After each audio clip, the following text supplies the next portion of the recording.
we will be now going through your section of environment. So there will be 3 classes on environment for your GS3 crash course, wherein we will try to cover everything that is possible in that time frame for your mains exam. Now, let us just first understand what the mains exam is all about. So we have to understand the essence of the mains exam. The mains exam in itself is more of an exercise of your preparation. So it will be reflecting your preparation, how well you are prepared, and for that you need certain pillars on which your preparation will stand. So from now on, just stay back, just relax, and first understand what we are trying to do here. Okay, so let's talk about the essence of mains, right? The essence here. Mains is about reproducing a lot of information about conflicting socio-economical, environmental and various kinds of issues. So it's not a simple exercise. It is an exercise of analysis, and analysis requires time. That is something that we don't have the luxury of. We have to cover 20 questions over a period of 3 hours, and for every question we have hardly 6 to 7 minutes for the 10 markers and 10 to 11 minutes for the 15 markers. So basically we have to perform some kind of deep analysis, and the issues could be conflicting, they could be not very white and black, they could be in the grey, and you're required to give an opinion or a way forward or just explain the issue within a certain set time frame. Now, because we don't have the luxury of time, so we don't have the time to analyze things as and when during the course of the exam. So what will we do now? Especially in a GS3 paper, which we are giving after completing 2 days, 6 hours of 9 hours of mains already written. So now you're coming for the last day of this weekend, you're already tired, and your brain doesn't have enough juice right now to perform very complex sort of analytical conclusions. That is where we come in. That is where the analysis right now comes in.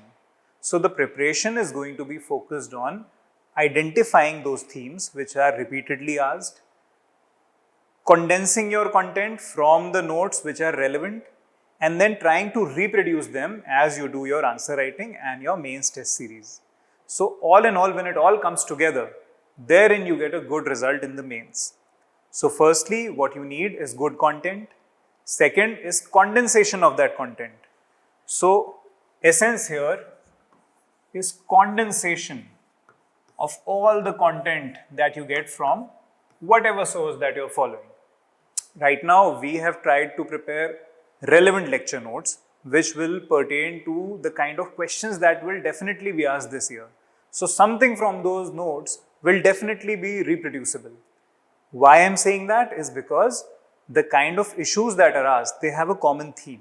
And if anyone is able to identify that theme, and they have certain set points ready-made on those themes, then they will be able to reproduce that in the exam, provided that they have revised it enough number of times and written certain number of tests and answers on it. So that is a simple exercise that we are going to do. We are trying to spoon feed at this moment because it is a crash course and we have to cover things from the mains perspective. So we don't have the luxury of going back into the basics. Right now, what we are trying to do is trying to orient you towards the examination, towards the kind of questions that will be asked, and towards the kind of themes that you will be required to elaborate upon. For that, ready-made points are going to be the only thing that will help you, and some ready-made templates for answer writing as to how you are going to write your answers. So the end goal is to build towards a good answer. The end goal is not to study all these notes or the concepts. The point here is that we are trying to sequentially follow a certain pedagogy where you will be able to write finally a very good mains answer. So let's begin with the environment aspect of it now, which we are going to cover over the next 3 days.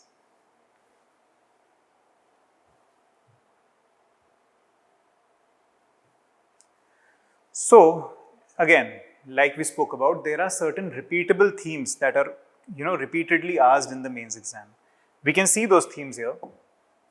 Firstly is this topic called environment. Then this keyword of biodiversity, climate change, global warming. All these pertain to the basics of the subject. They pertain to the basic matter of environment and ecology. So herein comes the basic foundational knowledge that you would get from your NCERT books or any of your study materials. These questions have been repeatedly asked and they have these keywords of climate change, global warming, biodiversity and ecosystem. So we have to understand these questions according to the dimensions that are asked repeatedly in the mains exam. Second thematic area is conservation of biodiversity and conservation of the environment. Related to that, questions are repeatedly asked from protected areas, they are asked from wetlands, certain specific measures like Project Tiger, Project Elephant. So those are the repeatable themes that are asked. You can see the frequency of keywords. Global warming and climate change are having a greater weightage in the recent years. These are dynamic topics, you won't get very static notes on them. So you have to keep on updating your notes from certain sources and enrich your notes from the material that has been given to you. Next come certain other topics like the government measures, the conventions that are international. So basically the international and the national measures that are pertaining to the topics regarding environment, climate change, biodiversity, etc. So again, these also hold a key weightage. After that comes the topic of pollution. Pollution is asked in various dimensions. Suppose there are repeated questions on air pollution, there are questions on water and river pollution, marine and coastal pollution, noise pollution, oil pollution. So basically, in the pollution questions, you will see X pollution, and what you will be asked is its effect on the environment or on a specific component of the environment. For example, they'll ask you a question on its effect on marine ecosystems, or you will be asked the impact of X kind of pollution on coral reefs or on a certain, the air quality of a certain city. So basically, this is an exercise of asking two elements, juxtaposing them against each other, and then expecting you to blurt out points, which, in that moment, obviously you cannot. You have to have ready-made, pre-prepared points that we're going to give you. Next comes the topic of deforestation, degradation, environmental degradation, and environmental impact assessment. So these are 4 to 5 themes in which we can divide the kind of questions that are asked in your mains exam. That is the target that we're trying to hit. Another target that we're trying to hit is the kind of answers that we're going to write. Okay, so let's see.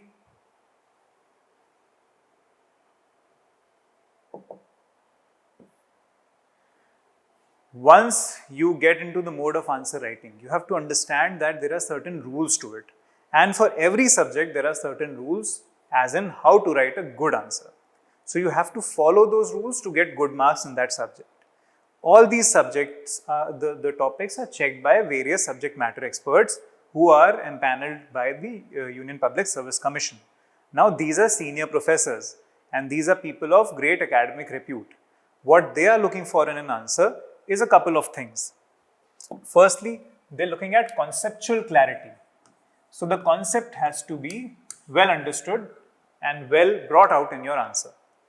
Next, what they're looking at is a good structure which makes their job easier. Their job is to evaluate a lot of copies in a very short time. So if you give them a well structured, like a very well presented dish, then that gives you an added edge over other candidates whose presentation might not be at that par.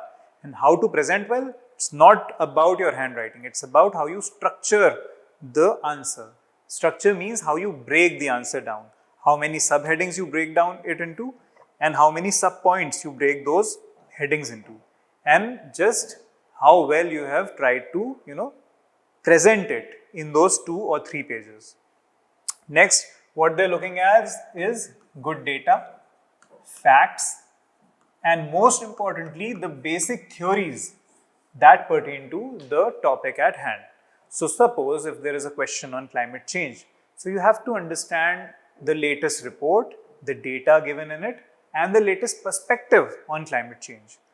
Related to global warming, you have to understand how global warming works, what are the principles on which it works, and how it is related to anthropogenic climate change. So those conceptual and theoretical backings you have to clearly bring out in your answers along with latest data and facts.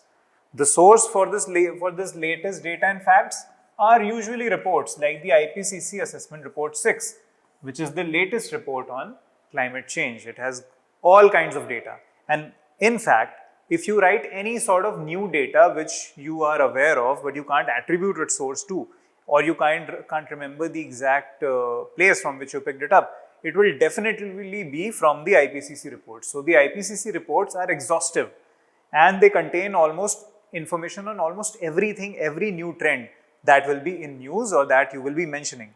So you can attribute almost anything that you write, any fact or data, to this IPCC Assessment Report 6. Ideally, we should be reading a summary of its recommendations or whatever the report contains, but because of a paucity of time and you have very, very little time left, it is recommended to not read it at all and rather focus on the themes that you need to address so that you are well prepared while writing your mains. If whatever you anticipated is actually asked in the exam, the probability of you scoring well becomes higher, especially in a paper like GS3, which has become highly specific over time. That is also reflected in the marking pattern of GS3. Once you look at the marking pattern, you will realize that scoring a 90 or 90 plus in GS3 is a tough ask. 60, 65 is in fact the average mark that you get in GS3 these days. Why? Again, because the questions are specific. If you know, you know. If you don't, then you don't. So you have to game this GS3 paper in a way that you're able to predict the questions well. And the better the prediction, the better will be your score. It's less about the content here because the content that you will be writing, having cleared the prelims mostly, will almost be the same, just little bit here and there. But it will be all about how well you're prepared with your answers and how well you've correctly hit the themes that will be asked in your exam. So there are a certain few rules of answer writing, especially for environment, that I would request you to follow. Firstly, regarding the body of the answer. As we know, the ideal answer has an introduction, a body and a conclusion. That itself is rooted in how government file notings take place. A government file noting, a good file noting that is taught when you go to the academies, wherever you are selected into, it will be like this, that whatever issue comes at hand in front of you, suppose there's a file that is presented to you, you have to make a file noting for that file, which will essentially be a summary for your seniors for, taking the further action. That will begin with an introduction wherein you will summarize or basically just introduce the issue that the whole file contains. Then there will be a main body which will consist of whatever the main problems are at hand and whatever issues that you will recommend, the way forwards that you will recommend for the certain issue. So basically issues and way forward are the body part along with a basic conceptual background of whatever is the case at hand. And finally, a forward-looking conclusion to the note wherein you will be giving recommendations or whatever action should be taken as per the rule of law and as per your duties and also as per ethics. So basically that is how a file noting is. This is just a reflection of that same file noting. That is what UPSC is looking for in your answers, that how well can you, replicate that while making that file noting. How ready are you to just step into the boots of a bureaucrat. So your training as a bureaucrat, most of it is being done right now and prior to this stage. The body approaches for the answers can have certain frameworks that you can use, and these frameworks are ready-made templates that can be easily used to generate dimensions in a quick way. So as we have a paucity of time and we do not have content on everything, so we need certain frameworks which we can use to generate your points, and the more the number of points, the higher the likelihood of a good score is. So we can see firstly the process or the life cycle framework.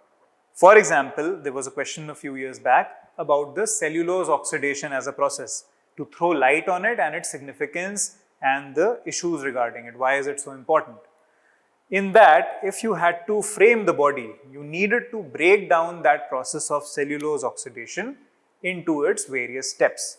So basically, if you could break a process down into its life cycle, or from step 1 to step 4, then you already have 4 points to generate, and that's how you frame your answer. Next is a level-based approach. This can be used in answers where the impact of X on Y is asked. So suppose the impact of climate change on coral reefs is asked. So here you can use the level approach, wherein you can talk about some local examples, some local impacts, then some regional impacts, and finally the global impacts, covering coral reefs from all across the earth. So basically you can have 3 types of points which are mutually exclusive and comprehensively exhaustive. So basically you have tried to touch all types of points here. Next, demand and supply based. This sort of a framework is usually used in questions wherein there is a limited resource and a question is asked on that. For example, if a question is asked on water resources or any kind of like oil resources from resource geography or the energy crisis in the environment part, herein we can use the supply demand framework, where we can break down the issue of water scarcity into the supply side issues as well as the demand side issues. Next, components based approach. For example, again the impact of heat waves on ecosystem is asked. So we'll break down the term ecosystem into its components. So we'll break it down into abiotic and biotic components. Within the abiotic, we'll break it down into physical components like land, soil, etc. And then we'll break it down into other components like the climatic components, like the precipitation, temperature, then other chemical components like pH, the salinity, etc. of the water. Then we'll break down the biotic part into the producers, the consumers, and the detrivores. Within the consumers, we'll have primary consumer, secondary consumer, tertiary consumer. So herein we can explain the impact of this heat wave on all these components of the ecosystem. So now the answer comes up as a more complete answer and a more impactful answer. So that is the power of frameworks that we'll try to use again and again in most of our answers. And if we use them, then definitely we'll be able to generate enough points to frame a good answer. Other approaches are GS paper and topic based. Suppose if a multi-dimensional impact of X on Y is asked, then you can delve into social, political, economic, cultural, whatever impacts, technological, whatever impacts that you can generate using your GS paper dimensions. Then comes the introduction approach. So various kinds of approaches for the introduction can be used. Try to use something which is not very obvious. Don't try to go for a summary based introduction or just a introduction which is rewriting the question. You have to try to either address the keyword or the definition in the introduction. You either have to refer to a current affair or a latest happening regarding that. Suppose a question related to the increasing number of cloudburst or glacial lake outburst floods is asked, then you have to try to refer to a recent GLOF event or a glacial lake outburst event, or the impact of, suppose something is asked on the Arctic region, the resources or the climate change in the Arctic region, then you have to address something related to the Arctic that has been in news recently. For example, a heat wave in the Arctic has been in news. So that can be used. Then some latest data, like for example, we mentioned from the IPCC Assessment Report 6 or any other report, the World Meteorological Organization reports, you can use any such data. Next, we can have something related to climate change in the introduction, like the impact of climate change, the increasing impact of climate change leading to whatever is being asked. And lastly, something like an ironical introduction, that despite agreements like the Paris Climate Change Agreement, the sea level, the average global temperature rise has exceeded 1.5 degrees centigrades, or 2024 was the hottest year on record till now. So there is an irony here which reflects the kind of conflict that the question is probably trying to ask, because every question of mains will have some kind of balancing between X and Y. For example, there will be a balance that will be asked between environment and development. There will be a balance between environment and justice or social justice, poverty, environment, So all these things will be juxtaposed, and you're supposed to have very educated and up-to-date and relevant points regarding whatever is being asked. Next, regarding the conclusion, we can have a summary-based conclusion, which is, if nothing else, then summarization of whatever you have written till now. Apart from that, the best possible is using a suggestion-based or a forward-looking, optimistic, keyword-based, conclusion. You can have a quote that you can use, that Prakriti Rakshata Rakshate. Suppose that can be used in your conclusion. That is a forward-looking, philosophical end to it. Environmental justice, mission life, Vasudev Kutumbakam, all these can be used as keyword based or forward based introduction, which also suggests of a positive end to whatever is asked. Some government programs like PM Kusum Yojana, PM Surya Ghar Yojana, all these can also be used regarding whatever the environment or climate change issues at hand. Then sustainable development goals, very important. If you remember these, and we'll be giving you a list of the important SDGs, if you're able to recall that, then there's a great chance that you will hit, a great conclusion, because almost every issue that is asked will pertain to some or the other SDG. They are that comprehensive, and that is why they are a great fodder to be used in your conclusions. Finally, something related to climate change and how we have to adapt to climate change, and how India's stance is to adapt to climate change rather than mitigate climate change, because mitigation is, not possible if you really want to develop as a country. So development will require some exhaustion of resources, some emissions and all those things. So we as a developing country, we believe in adaptation. So something related to climate change and adapting to the ill effects of climate change will be our motto here in the conclusion. So all this fodder you have to understand while writing your answers. If you're well prepared with these approaches, with these frameworks, you have it in mind, you have a short list of it, and you at least have the templates ready. Okay, that environment question is coming, these are my possible intros, possible conclusions, and possible breakdowns of the heading. You are done, you will write a good answer, and which will also have some relevant stuff regarding what is asked. Let's move on.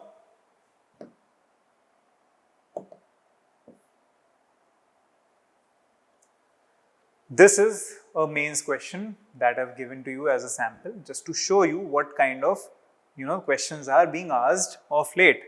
So the question says, what are the major drivers of glacial retreat in the Arctic? Describe the potential impact of the retreat of Arctic glaciers on the ecosystem.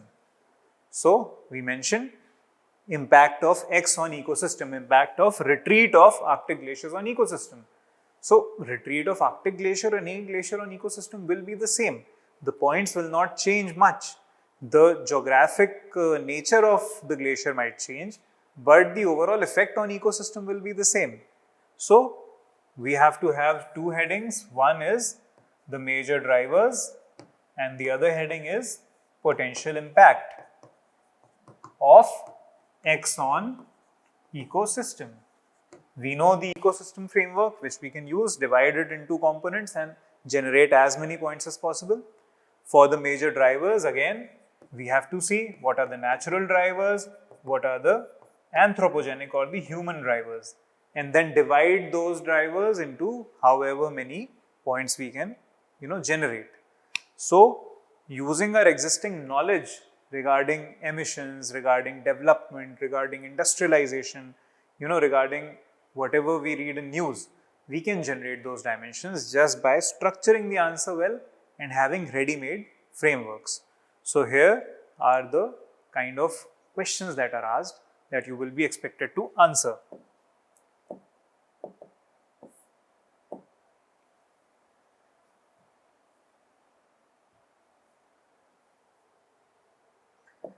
Now this is what we are trying to aim for. This is our ultimate objective. This is a topper's answer. This is from one of the previous year's toppers. You have to understand the kind of structuring that is being undertaken here. The question was, how does climate change exacerbate challenges that India faces? in eliminating hunger and malnutrition. Discuss in the context of India's commitment to achieve zero hunger by 2030. So it's a very, very, multi-dimensional question. See how it has been broken down into a simple introduction with climate change that is used, that how climate change causes decreased crop yields and increases extreme weather that threatens India's hunger programs. A very generic, very contextual intro that has used the keyword of climate change. Next, the first subheading, climate change exacerbates challenges that India faces in general. First point, decreased crop yields due to climate change. And they've just quoted IPCC 6th assessment report. Because definitely that 6th assessment report would have something like this, that how climate change is causing the decrease of crop yields. Everyone knows that the crop yields are decreasing because of climate change. But if you attribute a report to it, it just elevates your answer. Next, increased disease risks from Lancet report, increased weather extremes, uncertain monsoons, disrupts the supply chains, increases the heat waves. I'm sure none of you would be, saying that we don't know any of these points. You probably know at least 5 or 4 of these 6 points. So that's the difference between you and a topper. You probably are at 70 to 80%. You just need to frame your answers in that way. Next, challenges that India faces in eliminating hunger and malnutrition, the first core demand of the question. So this was kind of a hidden or subtextual demand because it's a 3-page question, it's a 15 marker. So we also have to address what is not asked because we have scope also. Now the exactly what is asked. So here we'll mention, they've mentioned a general reason, rising population, UNFPA report. Definitely the UNFPA report would include that the population of India is rising and it's the most populous country. Then lower crop yields, repetition of points, over dependence on wheat, rice, neglect of pulses, millets. Again, a generic point that everyone knows. High poverty, 16% poor. They have quoted the multi-dimensional poverty index. So see, they have prepared certain set points and they're just using them here just to prove whatever is being asked. So you have to learn some relevant stuff that can be fit in at most of the places. Social biases, example, women's health and nutrition are least taken care of. Again, even a beginner or a foundation level student would not say that I don't know about this point. It's just how you are using it. Next, India's commitment to achieve zero hunger by 2030. Being a signatory to UN SDGs, we are pledged to achieve zero hunger, SDG 2 by 2030. It's just the fact that they remember what SDG 2 is and they've written it. Next, sub-goals include reducing food wastage, increasing crop diversification to address malnutrition, etc. Again, nothing specific. Even the sub-goal number is not mentioned, which we'll be giving it to you so that you can mention the sub-goal exact. That will give you even more marks than this. Then finally, a way forward to adopt the conservation agriculture. They've given an ICR committee reference here. Then promote climate resilience, resilient crop varieties, climate smart agriculture, integrated farming system. All these are PYQs. So it just shows that they've done a thorough reading of the PYQs and they've just used the terms that were asked in the PYQs. Next, implement National Action Plan on Climate Change, international collaboration with UNFCA, etc., UNFCCC, etc. That's it. A very simple way forward. International, national, something related to technology, and something related to agriculture. Those the 4 points, the 4 dimensions that they've used from your GS paper. And finally, they've used life mission executed to promote climate action, which is SDG 12, and achieve zero hunger, which is SDG 2, a simple SDG based conclusion. So that's what the point of this whole part of the lecture was, to make you understand the kind of questions, the kind of frameworks, and the kind of answers that you need to hit. This is what we're trying to achieve, and maybe a little above that. So that is our objective here.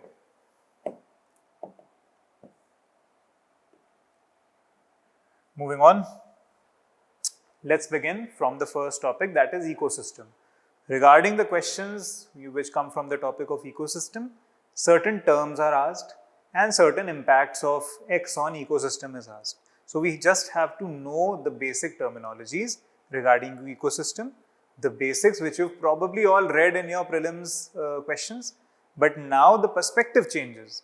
For example, the question that was asked on the oxidation of cellulose, they just wanted to know your basic background, your conceptual understanding of the carbon cycle. So if you have an understanding of the carbon cycle, you will definitely be able to understand what cellulose oxidation is, and what it probably is doing is basically releasing the carbon which is trapped in the cellulose and emitting it into the atmosphere as CO2 because of oxidation, and that is again leading to global warming. Indirectly, the question was about global warming, but what they tried to hit was your basic understanding of the carbon cycle. So here is what the first topic is, that is ecosystem. In terms of ecosystem, two important aspects you need to understand which you can use in your answers. One is the structure of ecosystem and one is the function of ecosystems.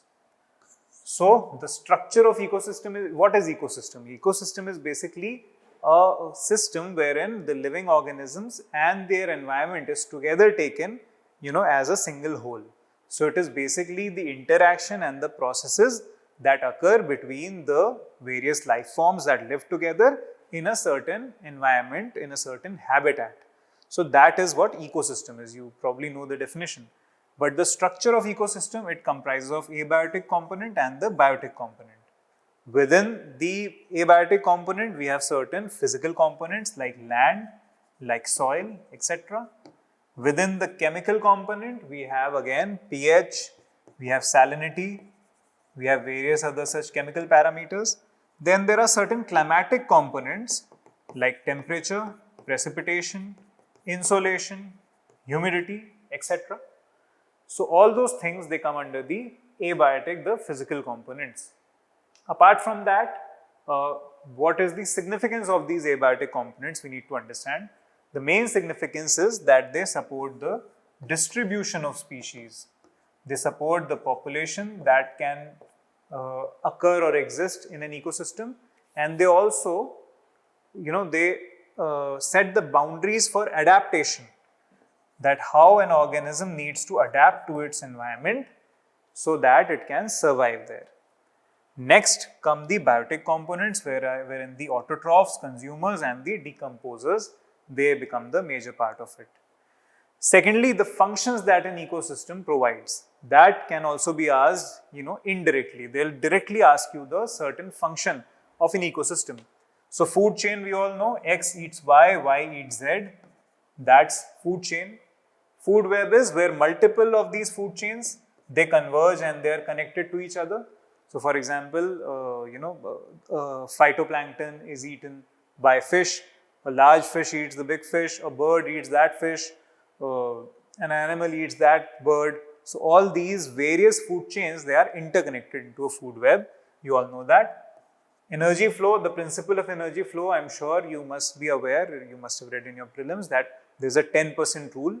For every step of the food chain, a 10% of the energy is only transmitted to the next part. Why? Because the rest of it is emitted as respiration and as energy loss. So if I eat something, then I am respiring and using it in energy, and only 10% of it is being transmitted to the next part of the food chain of which I am a part. Then come the process of nutrient cycling. Basically, these are the various cycles in which the nutrients that act as fodder to these various organisms, they interchange their states from atmosphere to lithosphere to hydrosphere. We'll elaborate on it. Then come the ecological pyramids. Basically, these are just a representation of the number or the biomass of organisms at every trophic or energy level or the food chain level. So at the base come the first level wherein the producers exist, the green plants. Then come the primary consumer, then the secondary consumer, the tertiary consumer, and so on. That's how an ecological pyramid is made. There are certain ecological pyramids that are inverted in nature. You must have read for your prelims exam. Like the aquatic ecological pyramid is inverted in nature. Why? Because the phytoplankton that are at the base of this aquatic food chain, those are the energy producers, they are very quickly eaten up by the fish or the zooplanktons, and their mass or their number is not at any point larger than the next one. So their number is larger and they are quickly eaten. That is why their number is not that much and their mass is also less. So it's an inverted pyramid, whereas the number or the mass of the higher level of the food chain or the trophic level is more. These are the concepts, and then come the biogeochemical cycles. They are another function of the ecosystem. What happens here? Biogeochemical, basically the chemicals that are present in the environment, the various nutrients, the elements, they are cycled through organisms and the earth. So basically the lithosphere and the biosphere, they interact, and their interaction and their cycling of the nutrients between the various states, that is a biogeochemical cycle. They can be either gaseous cycles or solid state cycles. Gaseous like the carbon cycle, the nitrogen cycle, etc. And the solid state or sedimentary cycles like the sulfur cycle, the phosphorus cycle, which occur in the solid state. So these are the various functions of the ecosystem, right? And these are the structure of the ecosystem. Next.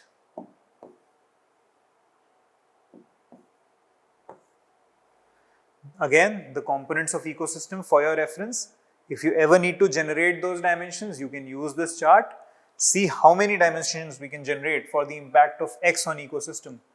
1, 2, 3, 4, 5, 6, 7, 8, here 9, 10, 11, 12, 13, 14, 15. 15 ready-made dimensions for you to explore and elaborate your answer.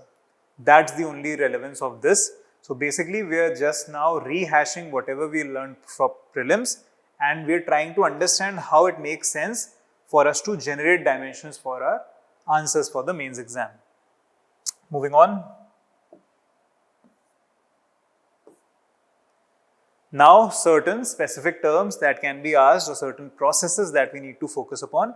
Very quickly we'll just try to revise them because you probably learned them in your for your prelims and your other foundation courses. So firstly is eutrophication. What is eutrophication?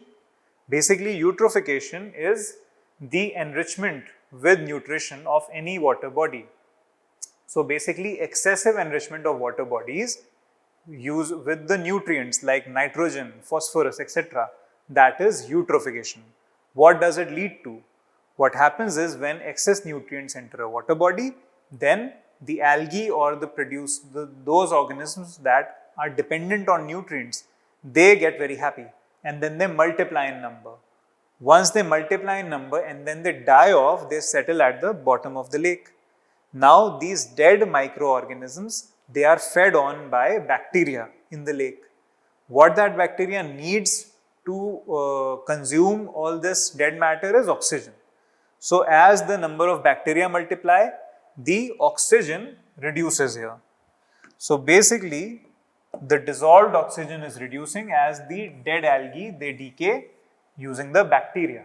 Those bacteria are multiplying in number and consuming whatever oxygen was present in the water body.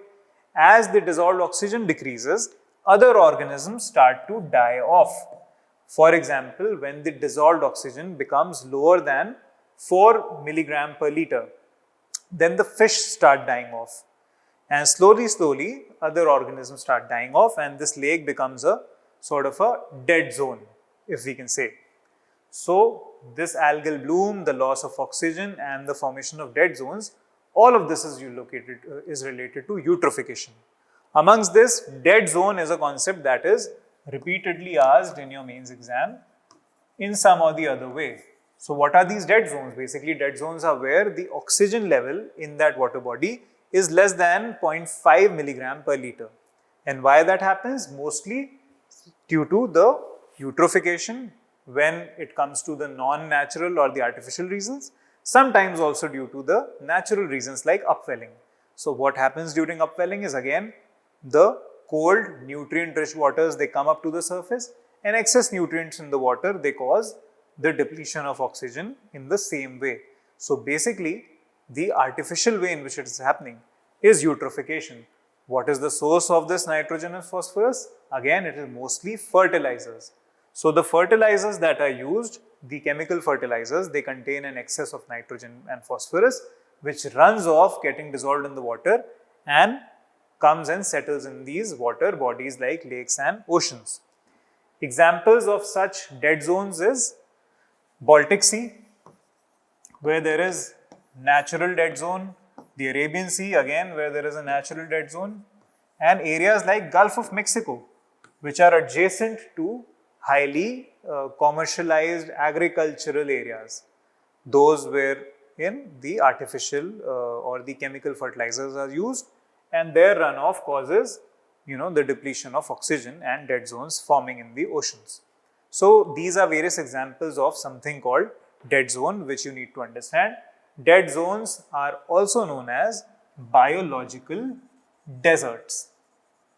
So these are the kind of terms that will be asked in your mains exam: biological desert, dead zone, harmful algal blooms which are formed due to the excess nutrients. These are the special keywords that UPSC will expect you to know, because these are the themes that are repeatedly asked.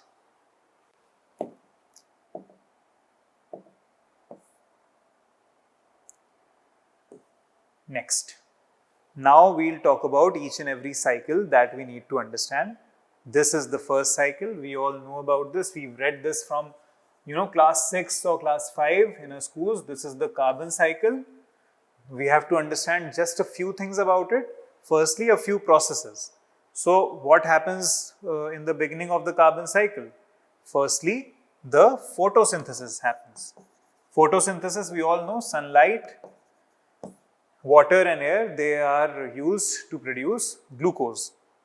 This glucose acts as food source for the green plants and the consumers of those green plants.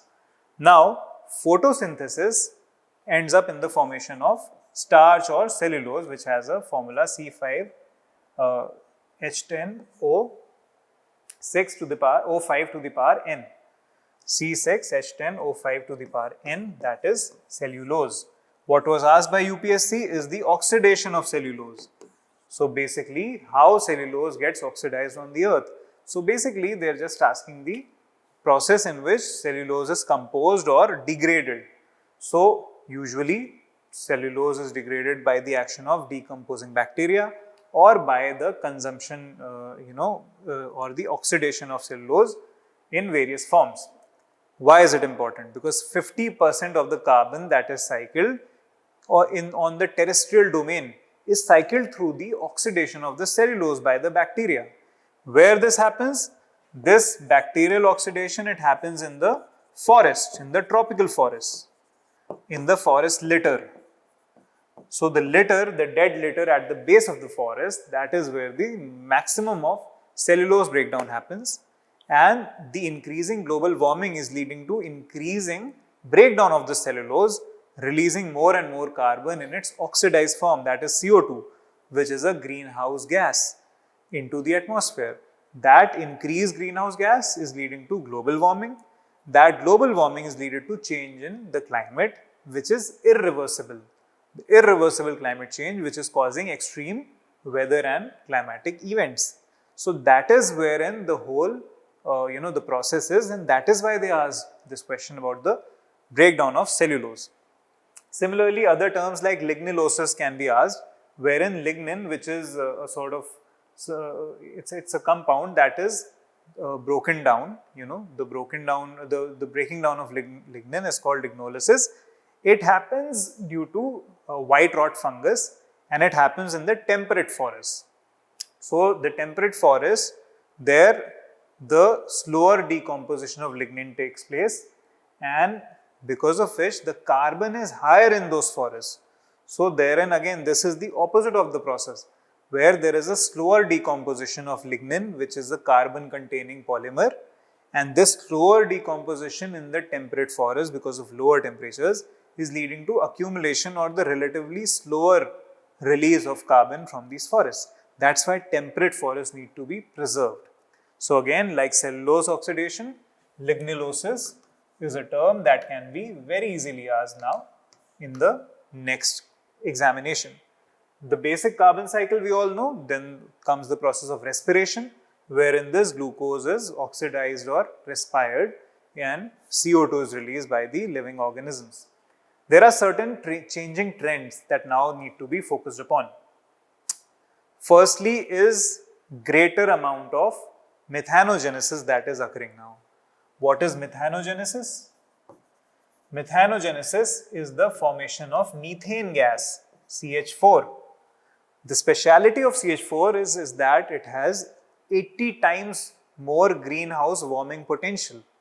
That is why it's a dangerous gas to be, getting released more and more. And why is it releasing more and more? Because of this reaction wherein carbon dioxide and hydrogen, they combine to produce CH4. This happens in waterlogged conditions, in waterlogged soils, especially during the paddy or rice farming. So traditional rice farming involves the waterlogging of the soil, and therein a lot of methane is produced. Methane is also produced by the gaseous emissions of the various milch animals like cattle. So they act as a great contributor to global warming. So therein another process which is important.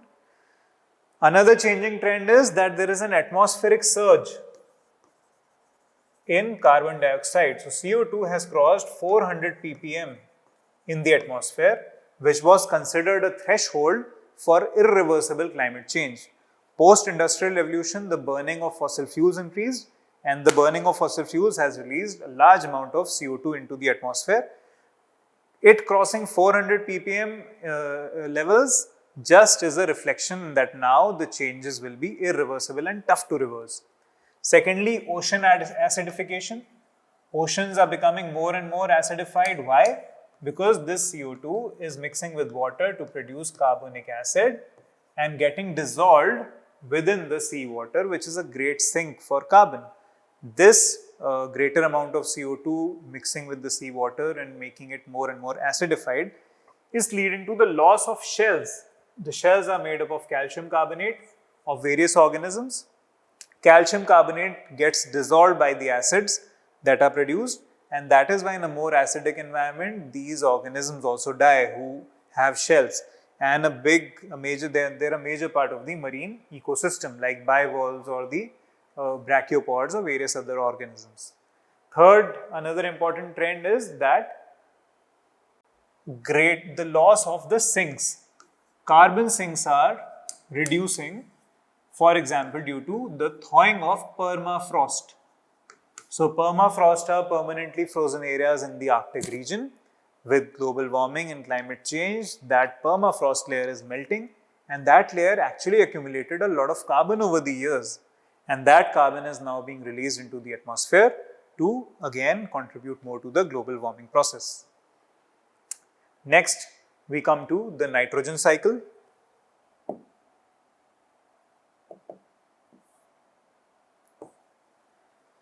This is the nitrogen cycle. Again, nitrogen, 78% of all the atmospheric gas, that is nitrogen.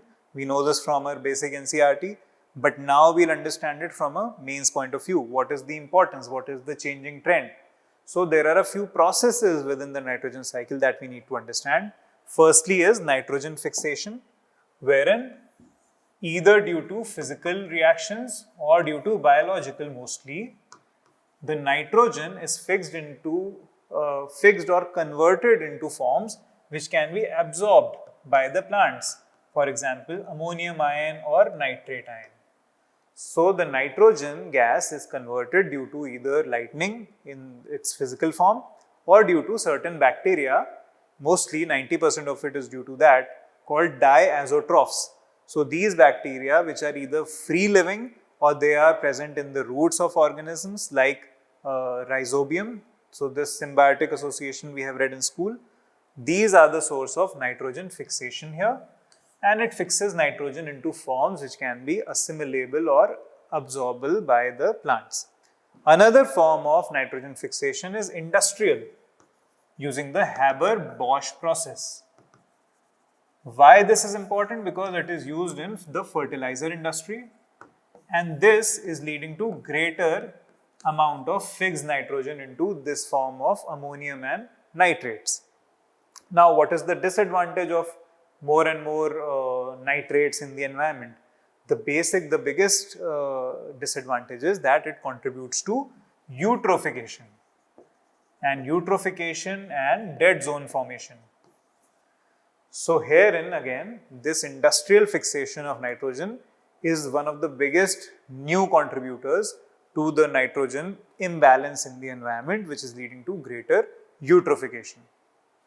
Other processes like nitrification, where this ammonium ion is converted into nitrite, which is converted into nitrate, is an important process. Or processes like denitrification, where this nitrite ion is converted into N2O. This is denitrification. Why this is important? Because N2O is a great greenhouse gas with a great greenhouse warming potential and a ozone depleting substance. So it has this double-edged sword of it being an ozone depleting substance. It also affects the human health negatively. It causes respiratory distress. So that is the major issues and the major changes that are occurring in the nitrogen cycle. Next comes the phosphorus cycle.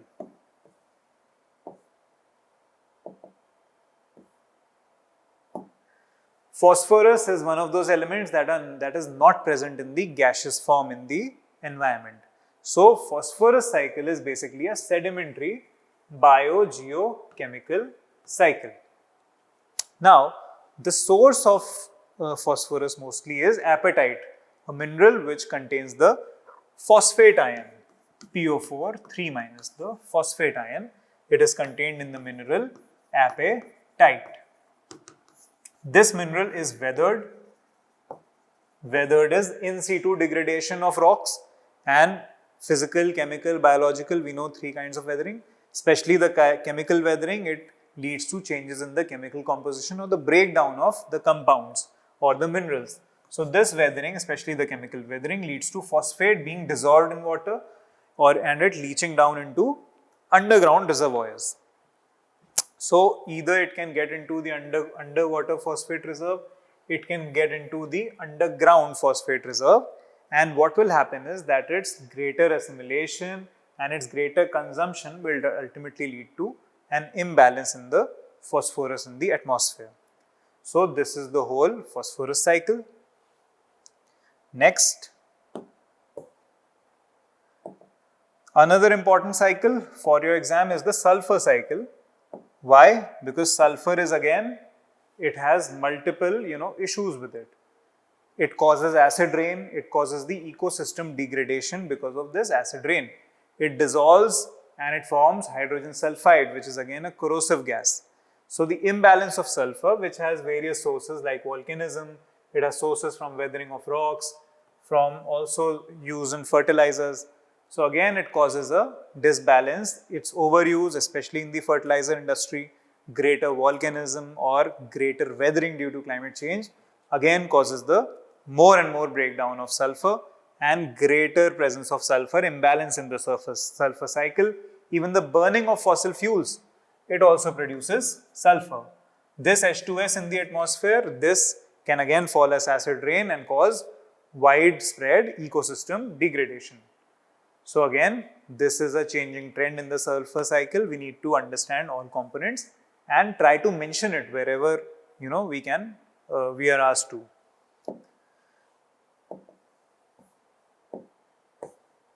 Next, the water cycle.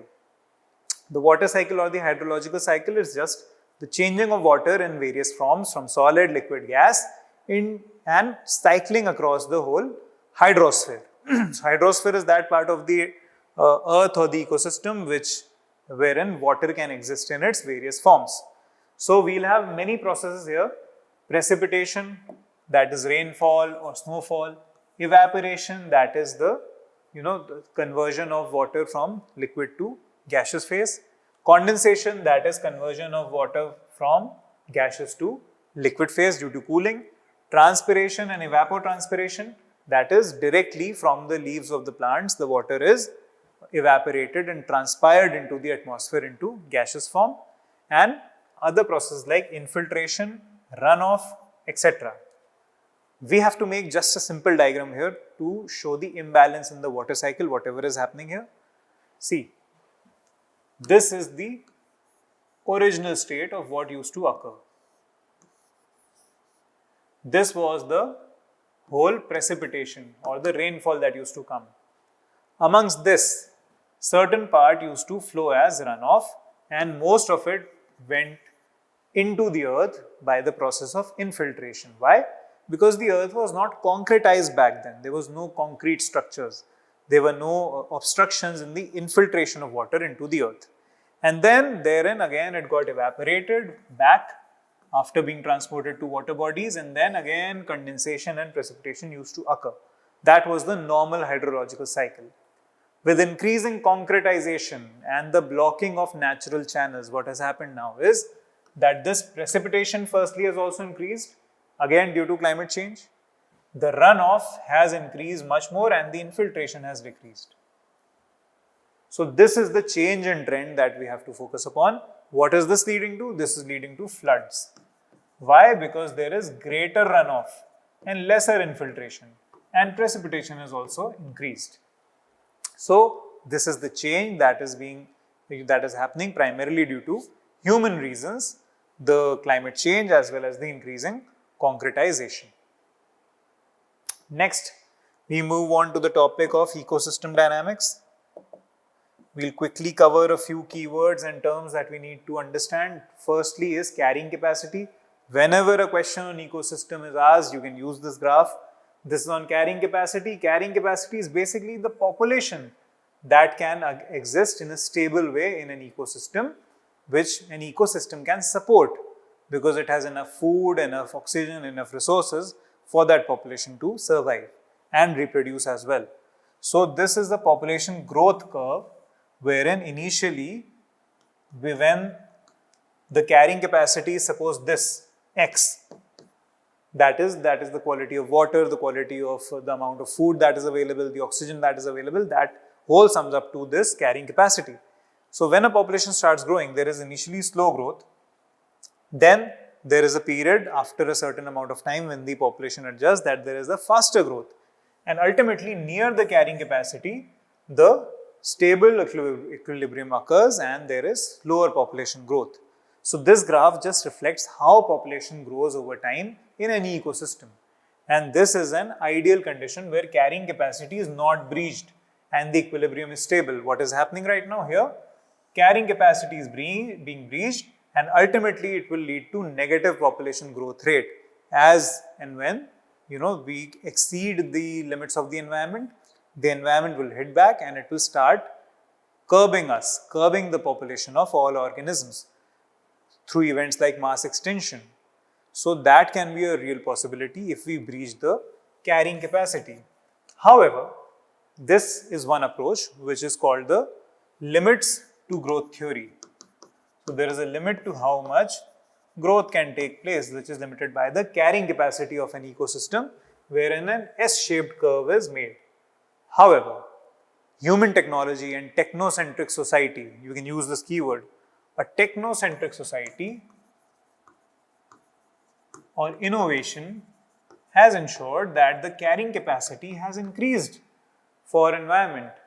For example, you can take the example of various anti-pollution measures that are certainly useful in cleaning out various oil spills or air pollution, the scrubbers.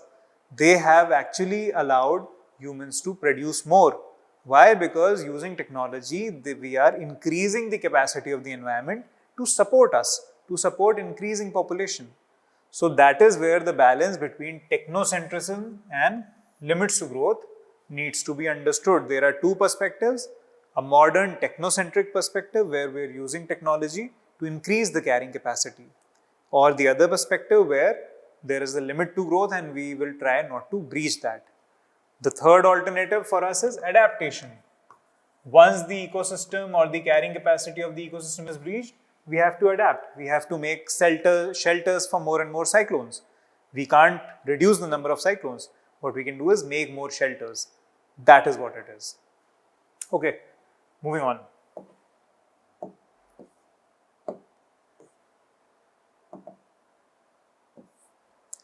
Next, ecological succession. Ecological succession is basically a sequential change in the kind of, suppose what can you say? It's like directional predictable change in the species composition in an area. So what happens is initially there is a barren surface. On that barren surface, the first species which habitated are called the pioneer species. That has been asked in prelims also a few times. So lichens, bryophytes, algae, these are the pioneer species which inhabit an area for the first time before it is suitable for other organisms. They then lead to the release of various acids and various compounds that break down that substrate. Once that substrate is broken down, more and more organisms, they find space because of the changing biological and chemical nature of the substrate. As more and more organisms start growing in that area, the nature of the habitat also starts changing and the composition of species starts changing. So initially we have bare rock, then we have lichens, then small annual plants and lichens, they start developing. Slowly we have more grasses and perennials. Then we have plants which are shade intolerant. That is, they need lot more sunshine. And ultimately the community that is formed, which at the end, that is called the climax community. So climax community consists of shade tolerant trees which are tolerant of shade, which can survive in shade, and these are like the tropical rainforest where shade tolerant species exist. So that is a climax community wherein the most number of species are formed. Each of these separate stages are called serial stages, and this whole process is called ecological succession. Ecological succession itself is of two types. One is primary, one is secondary. Primary is on virgin areas which did not have anything before there. Secondary is on areas which already had some kind of ecology existing, some kind of ecological succession, but due to a devastating event like a fire or like a landslide, all of that sequential succession was lost, and now again a new succession is beginning to occur there. The basic change that is happening due to climate change here is retrogressive succession. So you can give this as an example of the impact of climate change, that there is retrogression in the succession due to climate change. Climate change, for example, leads to more forest fires. As forest fires increase, this climax community or the intermediate community, if this catches forest fire, then this is all gone and it is converted back into bare rock. And then again, we are back. We have retrograded into a previous serial stage or a previous succession stage. That is what is happening, and that is the current changing trend in the ecological succession. Other few key terms or words that you probably understand, but you need to know and revise is like terms like the keystone species. You can make a diagram like this. I have given this diagram so that you can make it also, just to show the significance of this, that this is the keystone. It holds the arch together. You must have read in medieval history regarding the true arch. The true arch is held by a keystone. This is the role of keystone species in an ecosystem, that they hold the whole ecosystem together. It is a species with a dramatically large effect on an ecosystem relative to its abundance. So it is present in lesser numbers, but the impact it has or the significance on the stability of the ecosystem that it has, that is greatly, in manifold. So examples of keystone species here, mountain lion is an example. For India, elephant, tiger, all these are keystone species. Depending on the ecosystem, depending on the area, the keystone species changes. For example, in the Nilgiris, the Nilgiri tahar, that is an ecosystem, that is a keystone species. Why? Because it eats the shola grasses and keeps them from, maintains a stability in the shola ecosystem. Shola is temperate grasslands in the southern Indian highlands. So these are keystone species. Another important process that we need to understand and we need to quote as an example wherever there is a case study, wherever there is a case or an issue of habitat fragmentation due to deforestation, infrastructure development, etc., is edge effect. What is edge effect? Edge effect is basically suppose there was a forest here and now it has been cut in the middle and a road is now passing through it. So what happens at the edge of any species, of any ecosystem is that the number of species, they increase. Why? Because now we're at the intersection of two ecosystems. So at the intersection of two ecosystems, we'll get species from both this area as well as this area. So the species density would increase also because due to the area that is now being lost. So firstly, the area is lost and number of species, they are the same. So species density increases. Secondly, the edge effect also increases. That is both the ecosystem that should not be transitional, that is now become transitional. And a transitional ecosystem will have both kind of species from X and Y, the both kinds of ecosystems. So what happens is when a road traverses across or is made across by cutting across a forest, the edge effect increases. This edge effect leads to ecosystem instability. Why ecosystem instability? Because the interior habitat and species, they decrease and the edge habitat and species, they decrease in number relatively. So the edge has a greater surface area and the species which are more conducive or which are more well adjusted to the edge, they will increase in number. Whereas the overall interior area will decrease relatively. And that will lead to a decrease in the number of species that exist in the interior of the forest. Overall, this will lead to ecological imbalance and could lead to a collapse of the overall forest ecosystem. You will see this example in many urban forests. For example, in Lucknow, there is a forest called Kukrail forest and it is traversed from all sides by roads. What has happened ultimately? That there is no direct or no stable food chain or no climax community or no ideal succession that can occur there. There is no apex predator, there is no secondary consumer, primary consumer, and there are no herbivores as such.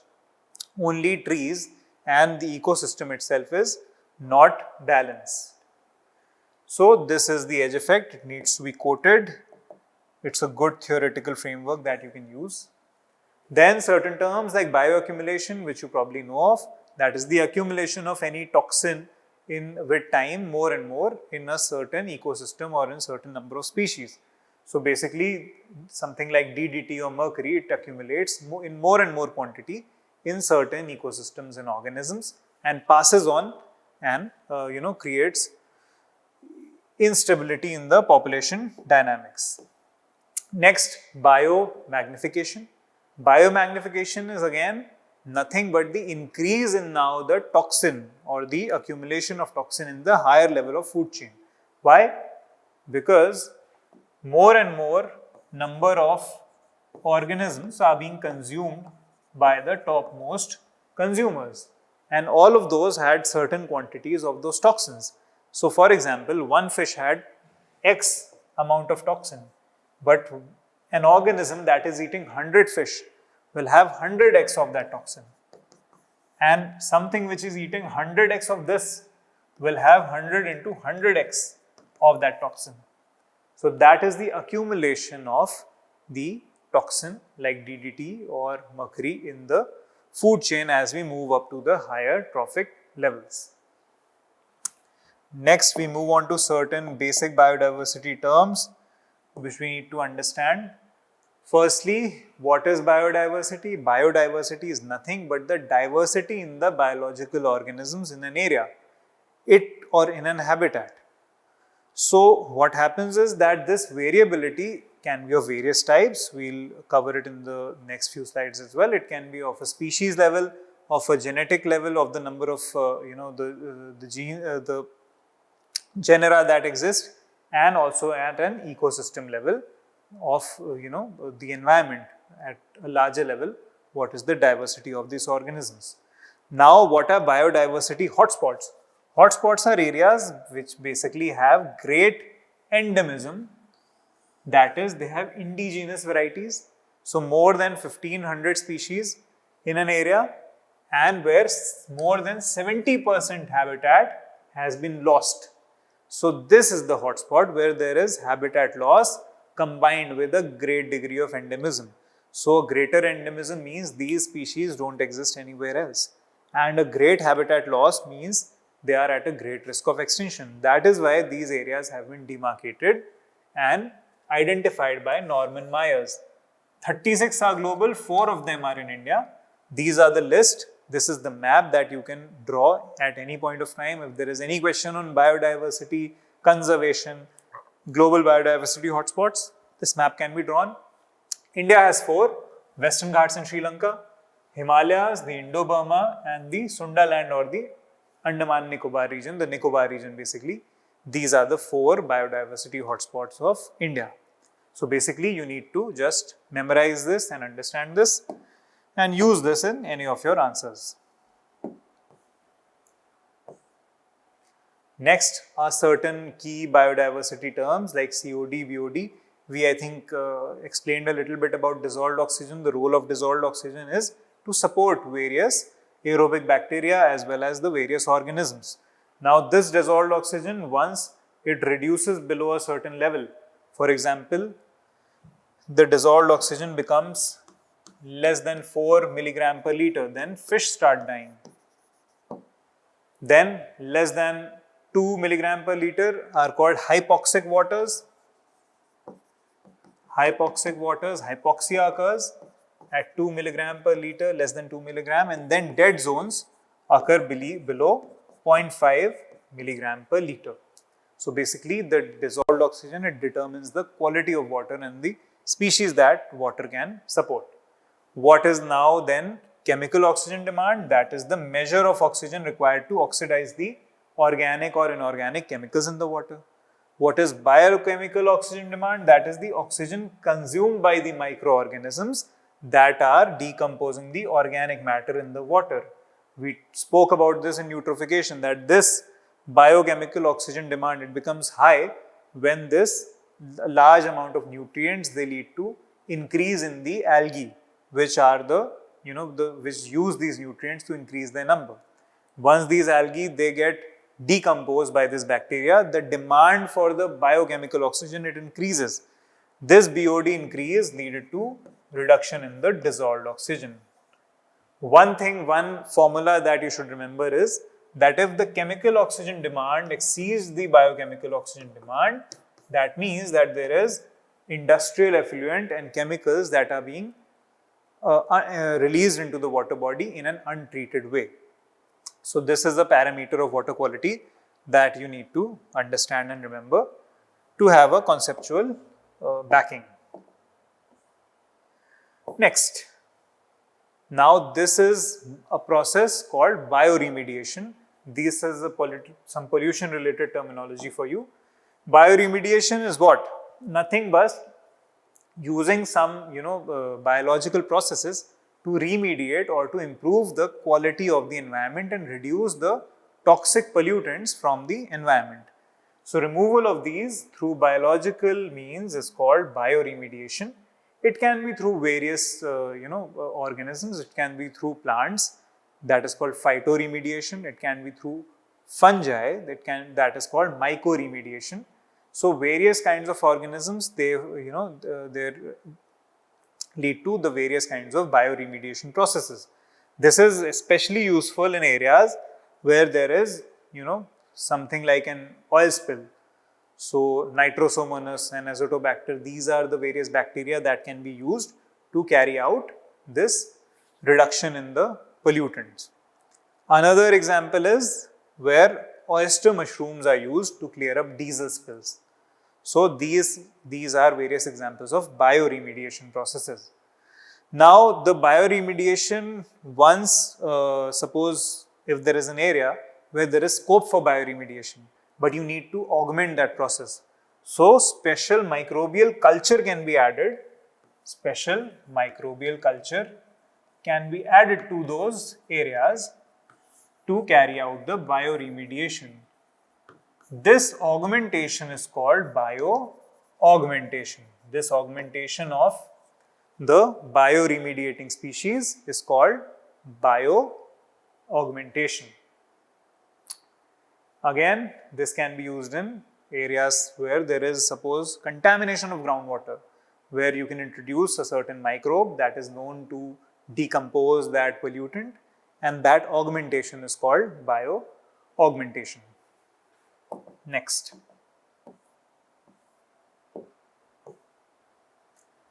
This is a diagram that you will make whenever the term ecosystem services that comes into picture. So what are ecosystem services? The name suggests what it is. Basically, these are services that are provided by the ecosystem to the humans, to the environment, to everyone. So these are the benefits that humans can derive out of the ecosystem. There are various types: supporting services, provisioning services, regulating services, and cultural services. The example of supporting services is soil formation. So the formation of soil is a supporting service. Soil formation in nature is a free gift, and it has certain economic value to us. So this is a supporting service. Regulating service is climate regulation. This is the month of June. There is great heat in North India, but as soon as the monsoon comes, the temperatures, they reduce. The climate gets regulated. Who is doing that? Humans are not doing that, but we are getting benefits out of it. We are getting service out of this. Air quality gets improved once monsoon comes. There is greater water in the reservoirs, which can be used to produce hydroelectricity. So what is this? This is just regulating services. Then there are cultural services, which is recreation. We go to national parks, we go to zoos, we go to parks. All these are recreational and spiritual activities that are due to the ecosystem. Then there are certain provisioning services. For example, provisioning of food, water, etc. That is another ecosystem service, that is provisioning type of ecosystem services. So we need to also remember few certain data regarding this, which we'll see in the next few slides. This is the framework called TEEB, the Economics of Ecosystems and Biodiversity Framework, which measures ecosystem services in economic terms. So these are certain of India's ecosystem services, which the ecosystem of India provides to it, the economic benefits that the ecosystem of India provides, and we need to memorize this data. This is from the ISFR 2019, 13.8 lakh crores. There is another data, $2.5 trillion per year. So that is the amount of ecosystem services that India's forests provide to India. The mangroves, they provide 1,000 ton carbon per hectare stored in them. This is UNEP data. The Ramsar sites, they provide 47 trillion global wasteland value. Then the pollination services. See, any fruit is made by the process of pollination, wherein a bee or an insect or wind, whatever agent, it leads to the fertilization of a flower from the male to the female. So this fertilization process is called pollination. This is again a free service, and it provides values up to $230 to $570 billion globally. Next, soil microbiomes, soil formation, it shows 3x more carbon than the atmosphere, and again it is a free service. So these are the various services that are provided by the ecosystem, and these are certain data or keywords that you can remember regarding this. Next comes the term nutrient-based, nature-based solutions, NBS. So basically, whenever a term like this you need to use, for example, in a way forward, or if it is directly asked, you can make this diagram. What are nature-based solutions? Which keep the climate, the people, and the biodiversity all together. So these are those solutions which balance the climate, the biodiversity, and the people all at the same time. For example, if you need to understand what this could be, you must have heard of this program called MISHTI. MISHTI program is for the restoration of mangroves by the Government of India, by the Ministry of Environment and Forests. Restoration of mangroves. Now, what will it do? It will give, the people protection from the sea waves, from coastal erosion. It will give them more and more habitat to carry out fishing. It will add to the biodiversity of the area. It will help conserve the biodiversity of the coastal areas, and it will also protect us from the vagaries of climate change, and it will help us regulate the change of climate and adapt to the change of climate or mitigate the effects of climate change in the area. So, climate, people and biodiversity all are balanced by such a nature-based solution. Any such solution that balances the societal challenges, the biodiversity, the climate, that is a nature-based solution. All the sustainable development goals, they are one of the nature-based solutions.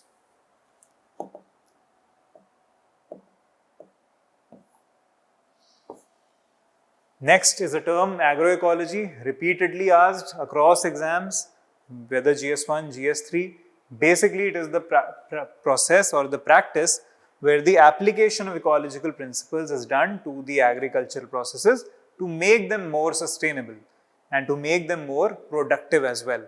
So, this is just balancing the sustainability of agriculture with the productivity of agriculture. That is agroecology. It is based on a set of principles and a certain elements, and they can be memorized and reproduced if asked or if asked as a way or if used as a way forward. So, we can see the 13 principles: economic diversification, soil health, animal health, biodiversity, synergy, land and resource governance, co-creation of knowledge, social values and diets, participation, connectivity, fairness, input reduction, recycling. So, these few principles, even if you can't remember all 13, you can use a few of them just to show your conceptual understanding of such a topic. Similarly, there are 10 elements of it. Again, synergy, diversity, resilience, culture and food tradition, circular economy, efficiency, recycling, human values, responsible governance.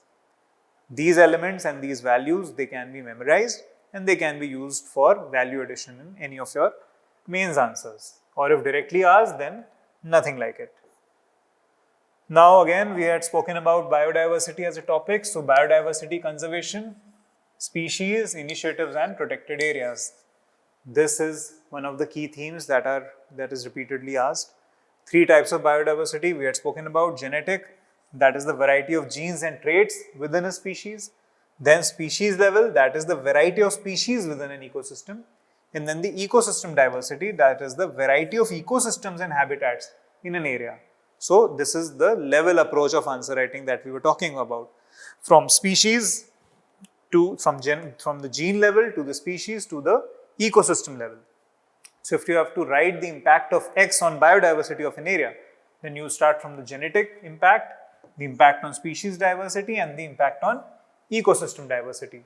3 points which are again very mutually exclusive. Fine. Let's move on. Now, one thing that can be easily asked and that you need to have points on is the reasons for the diversity of the biodiversity of India. So, I'll just show you an example of how to break down any topic. The reason for X in India, for any kind of diversity, diversity of natural vegetation, diversity of wildlife or in general biodiversity, the factors will remain the same. They will mostly be common. Number 1, the physical factors, that is the latitudinal range. We'll talk about that. 8 degrees to 37 degrees north, tropical climate to temperate systems. Then climate and precipitation, rainfall 100 mm to 11,000 mm. So, all these variations, the physical variations, they lead to variations in biodiversity. The monsoon system, the Western Ghats being rain shadowed, acting as a rain shadow, all of these are the various causes of biodiversity. Then the aquatic assets, the presence of marine and freshwater systems, an 11,000 kilometer coastline combined with major river systems like Ganga, Indus, Brahmaputra, etc. Islands such as Andamans, Lakshadweep. Then historical, geographical and cultural reasons, the geological evolution of the Indian subcontinent that you can use from your physical geography, how the Gondwana land it got detached from the India got detached from the Gondwana land, and then the Indian peninsula moved towards the Eurasian plate, collided with it, creating the Himalayas and the Indian subcontinent. So, this whole process can be used. Then the biogeographical confluence, that the fact that the Northeast Indian region, it acts as a place where 3 realms, 3 different biogeographies, they intersect. That is the Indo-Malayan, the Indo-Chinese and Indian. So, here the 3 different realms of ecology, or the 3 different domains which have a different climate, different biome, they are intersecting. That happens in the northeast region, and that causes great biodiversity. Next, threats to the biodiversity, that is land use change, pollution, overexploitation of species, climate change, invasive species and diseases. So these are the threats to biodiversity that can be commonly used: threats to wildlife, threats to forest resources, threats to biodiversity. Again, a common framework for them. So land use change, we are destroying habitats, we are converting natural habitats into spaces for humans to exist, increasing concretization, increasing urbanization. All these are the various parameters for land use change, which is also leading to land degradation. Next, pollution, that is introducing harmful substances that degrade the environment. For example, oil spills, for example, industrial effluents. Then species overexploitation, that is we are extracting wildlife at unsustainable rates. For example, overfishing.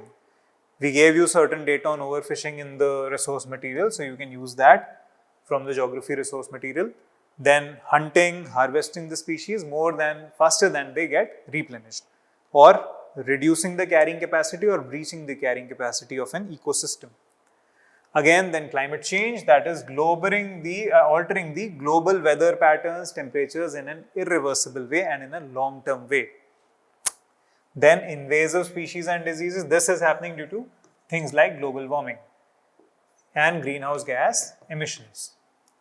Then invasive species and diseases, these are species which are not endemic or indigenous to a certain area, and then they invade and then they replace the original community there. And once they replace that original community, the whole ecosystem then collapses. So introducing non-native species that outcompete locals and spread diseases to the vulnerable populations, ultimately leading to ecosystem collapse. For example, there was a grass called Parthenium that has acted as an invasive species for the Indian ecosystem, which was brought in with the wheat imports from USA.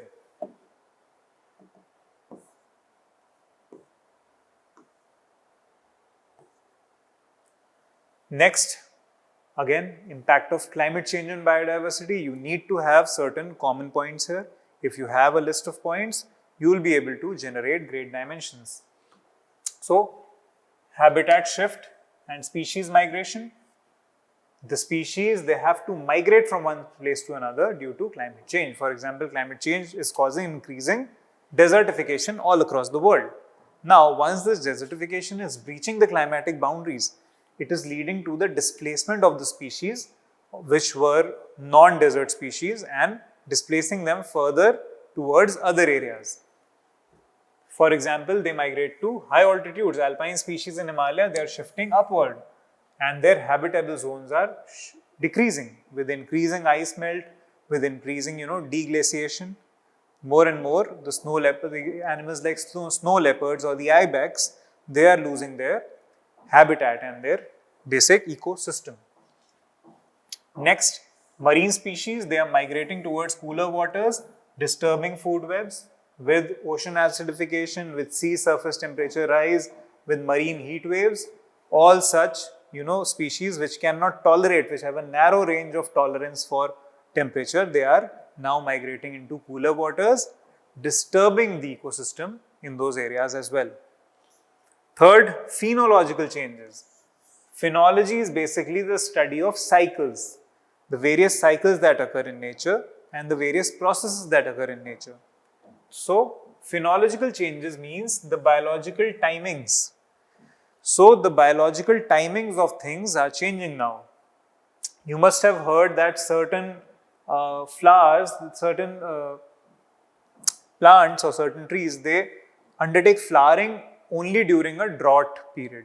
So, whenever that plant flowers, that means a massive drought is coming. That is somewhat of a phenological change, which is a biological timing.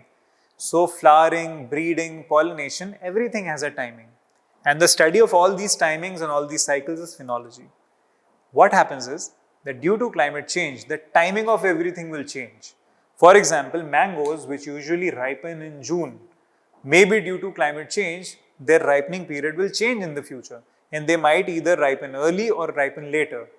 Now, what will then happen is that those species that were dependent on the ripening of mangoes, they will get disturbed and their cyclicity will get disturbed and the whole ecosystem will again collapse. So, these biological timings, they get changed. Plants may flower earlier, but pollinators may not synchronize, leading to failure of pollination. Migratory birds may arrive after peak food availability then, and then they might die off, and then that will disturb the climate or the ecosystem of the home or the indigenous region of those migratory birds. So that is how everything is connected.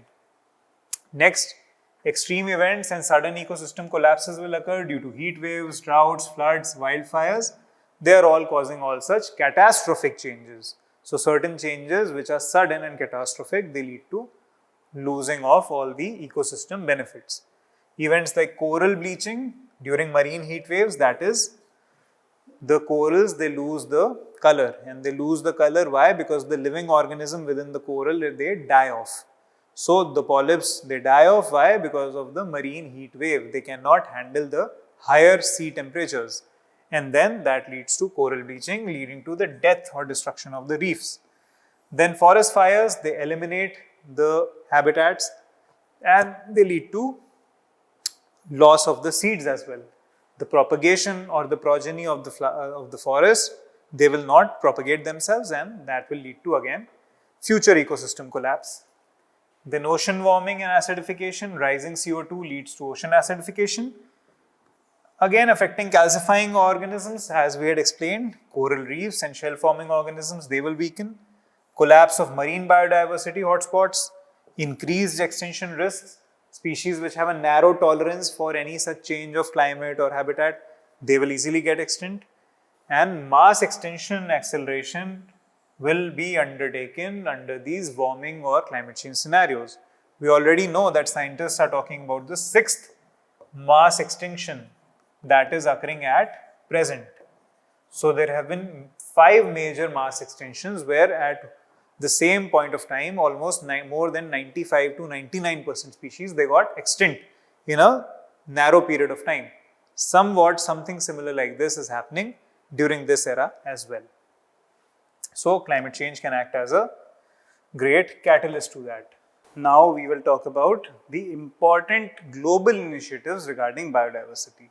So biodiversity as a topic is also important from a global point of view because there are many global conventions and agreements and frameworks that are used for the conservation of biodiversity and promoting it all across the world. So the parent agreement, which everyone needs to remember and you probably have read in your foundational classes, is CBD, the Convention on Biological Diversity. That basically addresses conservation, sustainable use and equitable benefit sharing. Now, from this emerge many things. For example, there is something called the Aichi targets. The Aichi targets were certain targets that are fixed up till the time of 2020 that were to be achieved for the conservation of biodiversity, which were fixed under the Convention on Biological Diversity, but they were not met. So, in 2022, to replace this came the Kunming-Montreal Global Biodiversity Frameworks. This framework that is now in 2026, it has been, now has come into force after a certain number of countries ratify a new convention or a new agreement, then it comes into force. So finally, it has come into force and now 2030 targets are there for halting the biodiversity loss, including conserving 30% of land and oceans. So we need to learn about this Kunming-Montreal Global Biodiversity Framework in detail because it has not been asked yet. And from the topic of biodiversity and being at the intersection of international convention and biodiversity, it becomes very important.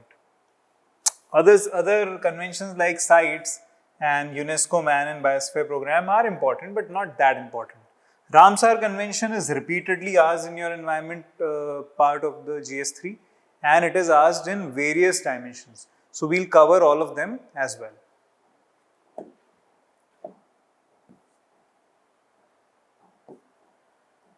So this is the Kunming-Montreal Global Biodiversity Framework.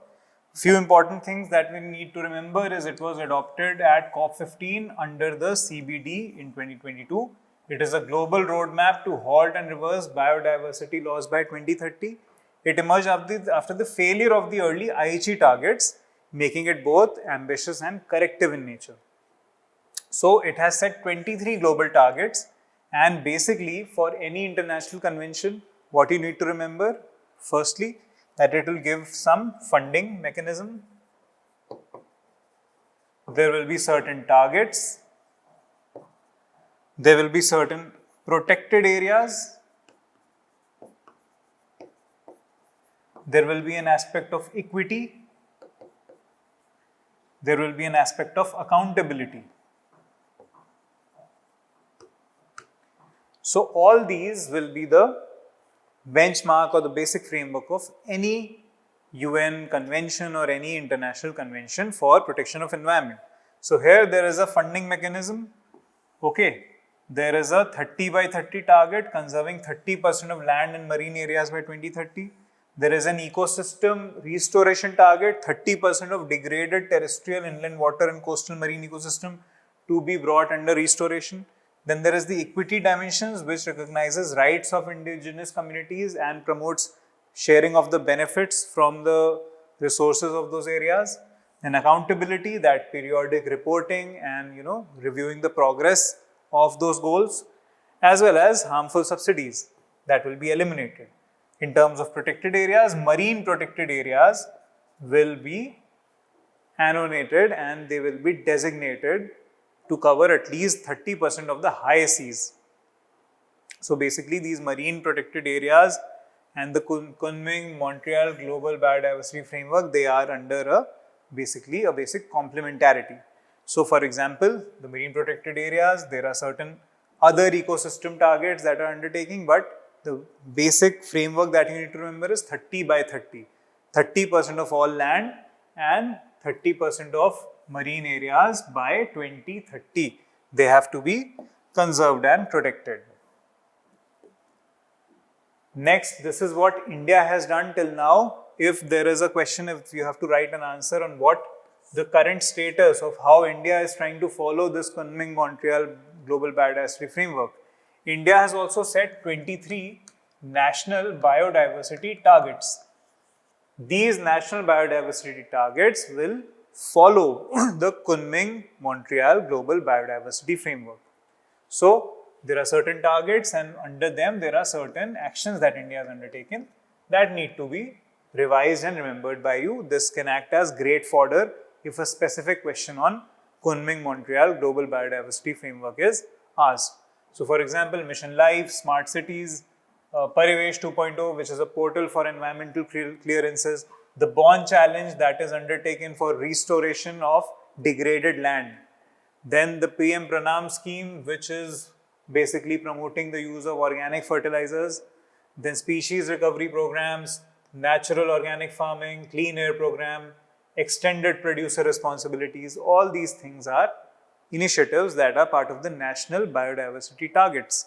Nagoya Protocol, which is under this Convention of Biological Diversity, compliance for that. All these are actions that are undertaken, International Big Cat Alliance, One Health Mission. So this is a complete summary of all India's initiatives towards conservation of biodiversity. They can be used as fodder for any of the questions. We have learned about biodiversity hotspots. What are the significance? Basically, global conservation, resource allocation to the poorest areas, scientific research, all these are importance of these biological hotspot, biodiversity hotspots. Next, now we come to various different schemes. So we'll just quickly understand what is the list of the conservation programs that need to be studied for this exam, for especially your mains part. So you need to cover Project Tiger, okay, which is a tiger conservation project undertaken from 1973, 50 years have been completed in 2023, so it is quite near its anniversary year. Can be asked, global initiatives like TX2, that is the global goal to double wild tiger populations by 2022, we have largely achieved it. So that is a key important fact that you need to know. There are 54 tiger reserves. I think now the number must have changed, 55 or 56, I think recently. So there is the National Tigers Conservation Authority under MOEFCC, which is a statutory body. And there are certain challenges like human-tiger conflicts, habitat fragmentation, linear infrastructure projects that are common to the Project Tiger implementation. The tiger population has almost doubled. Now it is more than 3,700 or 3,600, somewhere around that. So, data regarding Project Tiger, similar data with respect to elephant conservation, that is Project Elephant, that need to be remembered and memorized by you. So, there are certain elephant corridors under Project Elephant. 88 have been identified, 40% are currently compromised according to the Wildlife Trust of India. Global Framework for Elephant Conservation, they are under CITES Appendix 1, that is the for the trade, that is a convention for trade, illegal trade. Then MIKE program, monitoring the illegal killing of elephants, CITES, all these are the various schemes. Challenges again, wildlife conflict, number of deaths per year, crop losses, ivory poaching, etc. India has also undertaken certain initiatives and they need to be remembered. Next, cheetah reintroduction. This can be asked this year because cheetah is, quite a lot in news. Lots of cheetahs are born these days in India and lots of them are dying also at the same time. They are now beginning to encroach into human territory, making them a very important aspect and topic for your mains this year. So, you need to remember all these facts regarding the cheetah conservation program. Next, the lion conservation program, again important because India is one of the last strongholds of the Asiatic lion, and Gir National Park is that only place where it is found in nature, and it is a CITES Appendix 1 animal. Initiatives like IUCN, SSC, African and Asian Lion Specialist Group, then the Project Lion, the Kuno Palanpur National Park, MP recommended, it was recommended by the Supreme Court as a second home, but then MOEF faced political resistance from Gujarat. Now then Kuno was given for cheetahs. So Kuno was in conflict between lion and cheetahs. Challenges again, it's all the lions are concentrated in a single site, 674 lions, all in the similar area. So there is a catastrophic risk. One disease or natural disaster could wipe out the whole species. For example, there is, repeatedly it is in news that canine distemper virus kills a lot of lions in Gir. Why? Because the proximity of human habitats and the lions is quite nearby, is quite close in the Gir Wildlife Sanctuary and the Gir National Park. A lot of lions exist concentrated in a single area.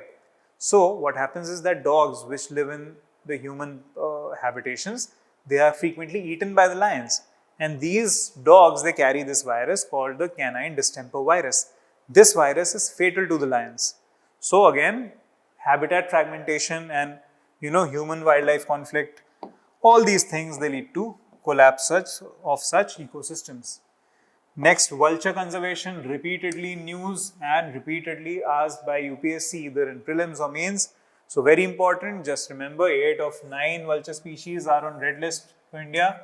Okay, then diclofenac, it is a non-steroidal anti-inflammatory drug which is given to livestock. It leads to fatal kidney failure in vultures. Livestock dies, which has been fed diclofenac, and vultures feed on that livestock and then they die in turn.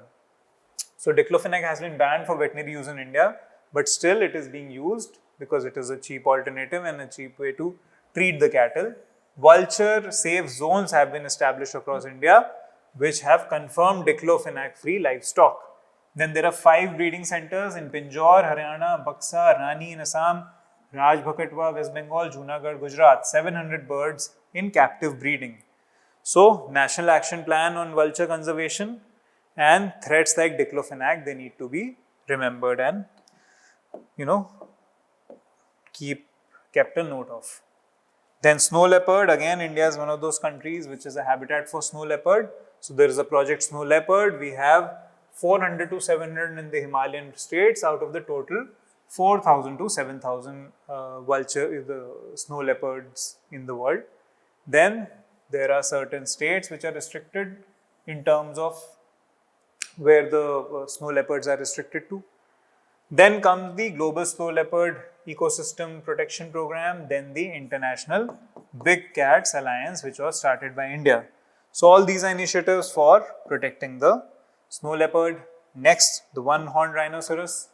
Again, Kaziranga National Park, Pobidora Wildlife Sanctuary is the highest density of one-horned rhinos in India. The rhino population has been expanded across 7 protected areas in Assam now, and poaching for horns, flooding during monsoon, and habitat encroachment are certain issues which affect the Project Rhino. Then dolphins, Gangetic River dolphin, Project Dolphin. So India's national aquatic animal which is endangered, but the thing is that Project Dolphin was launched in August 2020. It was modeled on Project Tiger and it is concentrated in the Ganga, Brahmaputra, Meghna river systems. So the National Dolphin Research Center has been established in Patna, and threats like entanglement in fishing nets, river traffic, inland navigation, water pollution, they are all causing threats to the dolphin population. This is the record of the total protected areas in India. You need to make a note of it. Remember these numbers: more than 100 national parks, more than 570 wildlife sanctuaries, community reserves, biosphere reserves are 18, tiger reserves are 54, and elephant reserves 33, Ramsar sites now are 100 as of 2026 June. Latest one is Survatal in Balia. So now 100 Ramsar sites, the largest in South Asia, I think the 4th largest in the world. 12 biosphere reserves are now in the UNESCO Man and Biosphere World Biosphere Network. Latest one is the Panna Biosphere Reserve. Then the Ramsar Convention. You have to understand the dimensions of Ramsar Convention that are needed to be covered for your exam.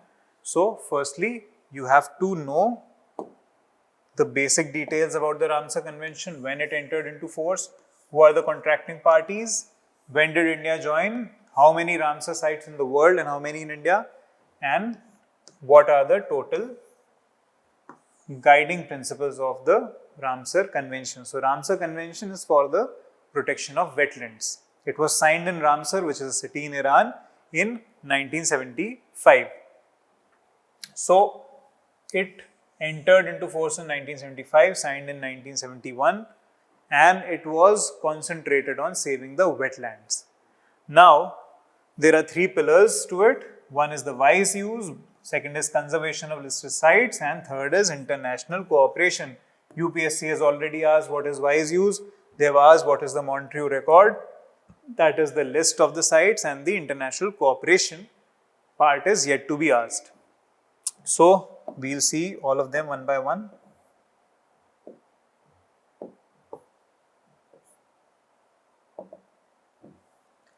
So, first is the Montreux record. What is the Montreux record? UPSC has already asked this. It is a register of Ramsar sites where changes in ecological character have occurred, are occurring, or are likely to occur as a result of technological developments, pollution, or other human interference.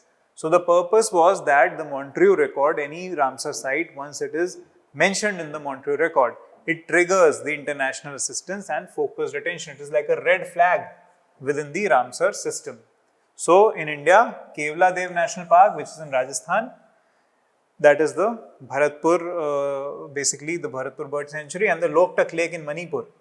There the barrage construction, the grazing in Kevla Dev, the weed invasion, all these things have led these to being listed as part of the Montreux record. Next, removal from record, they can be removed. The Chilka Lake was removed from this. It was the first successful restoration of a wetland in Asia. Kevla Dev has also now been removed from Montreux record. Significance for India again, Loktak Lake, it remains on the Montreux record. Ithai barrage is the barrage which controversially affects the Fumdis or the floating islands on the Loktak Lake. That and the Sangai deer population which remains vulnerable because of this. Sangai deer is one deer which lives on the lake, which lives on these Fumdis, that is the floating biomass structures. So, because of the construction of the barrage, this wetland is threatened now and part of the Montreux record. Next, National Wetland Conservation Program. This has also been asked by UPSC. It was launched by MOEF, basically on the conservation and wise use of wetlands in India. So basically the idea is to identify the priority wetlands and make sure to prepare management action plans for the good use or the proper use of wetlands. Then it covers all the 100 Ramsar sites plus 201 nationally identified wetlands under the state management plans. So not just the Ramsar site, it covers other also identified water bodies. Key activities you need to understand: inventorying, that is assessing how many water bodies are there, then preparing a management action plan, training people, carrying out research, weed management, restoration, etc. Then there are state wetland authorities under the wetland conservation rules, which mandate that there should be a state wetland authority in every state. This should be chaired by the Chief Minister and they should make wetland conservation management plans. So, even statutorily, this National Wetland Conservation Program is backed by the Wetland Conservation and Management Rules.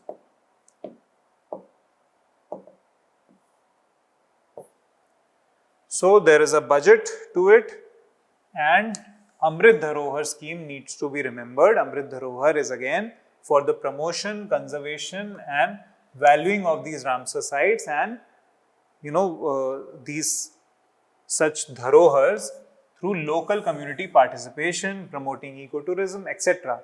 There is a similar scheme called Amrit Sarovar which focuses on rejuvenating water bodies across 75 in each district of India. Key challenges are again land encroachment, effluent discharge into wetlands. State wetland authorities are functional only in 50% of the states. So these are things that you need to remember that can be asked as potential issues in India's implementation of this. So again, wetland conservation rules, you need to remember certain points like what activities it prohibits, like solid waste dumping, construction, encroachment, etc. Next, it establishes state wetland authorities chaired by the chief ministers, allows sustainable livelihood fishing. So fishing is allowed in Ramsar sites, but only for sustenance of local communities.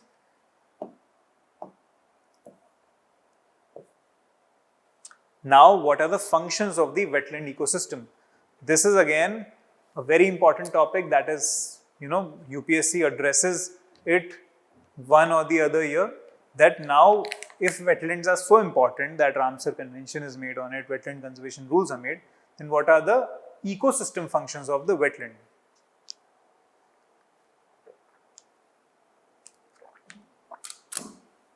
So, we'll focus on it one by one. Number one, hydrological regulation. Number two, water quality. Number three, climate regulation. Number four, biodiversity, food and livelihood, cultural services. So, you need to understand all these points, give examples of certain wetlands and you are done. You don't need to get into the details. You already know regulation services, climate regulation, water provisioning services. Basically, these are just the ecosystem services that have been broken down into different points. So, if you know that framework of ecosystem services, you will be able to give at least 4 functions. And within those 4, you will be able to subdivide it into 2 or 3, generating 8 to 9 points in this topic. Moving on, next topic, environmental pollution. So, for environmental pollution, 3-4 things need to be understood and then you will be done with the topic. Environmental pollution, UPSC in its mains exam focuses on types of environmental pollution, the sources, effects of it and remediation measures. So, if you know about the types that are frequently asked, if you know about the sources of each type of pollution, if you know about the effects of it, and if you know the remediation measures that are undertaken, you are good to go.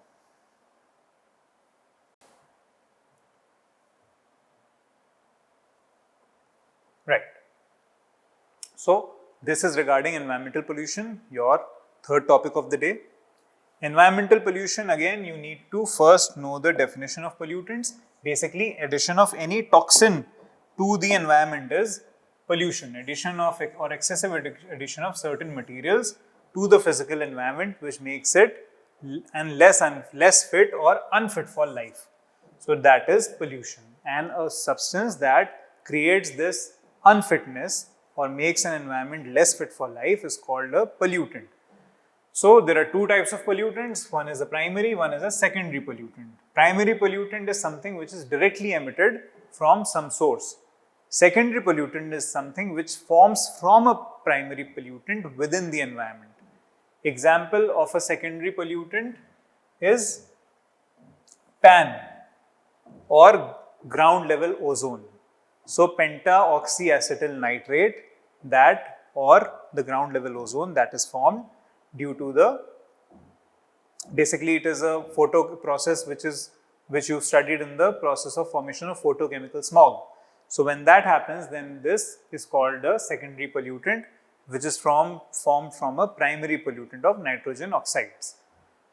So primary is directly emitted, it is biodegradable usually, and these are, the secondary ones are non-biodegradable. So they are more dangerous because they are formed within the environment, so the environment cannot degrade them easily, right? Again, moving on.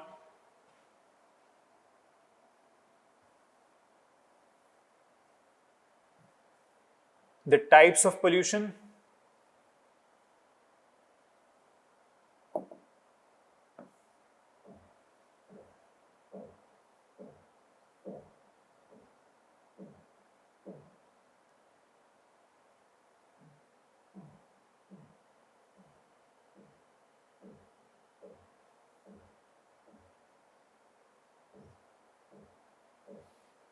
Yeah.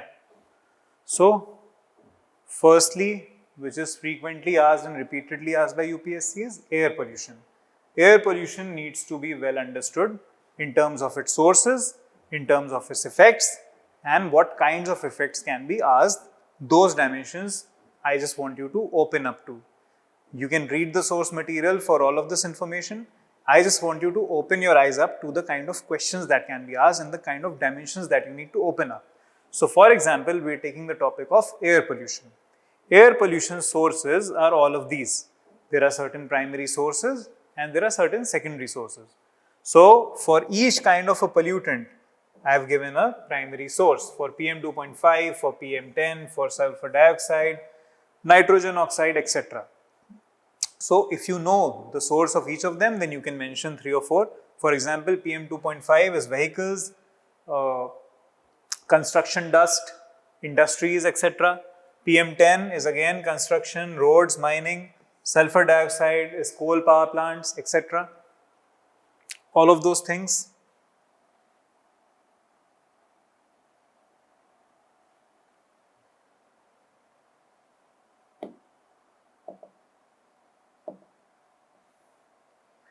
Right?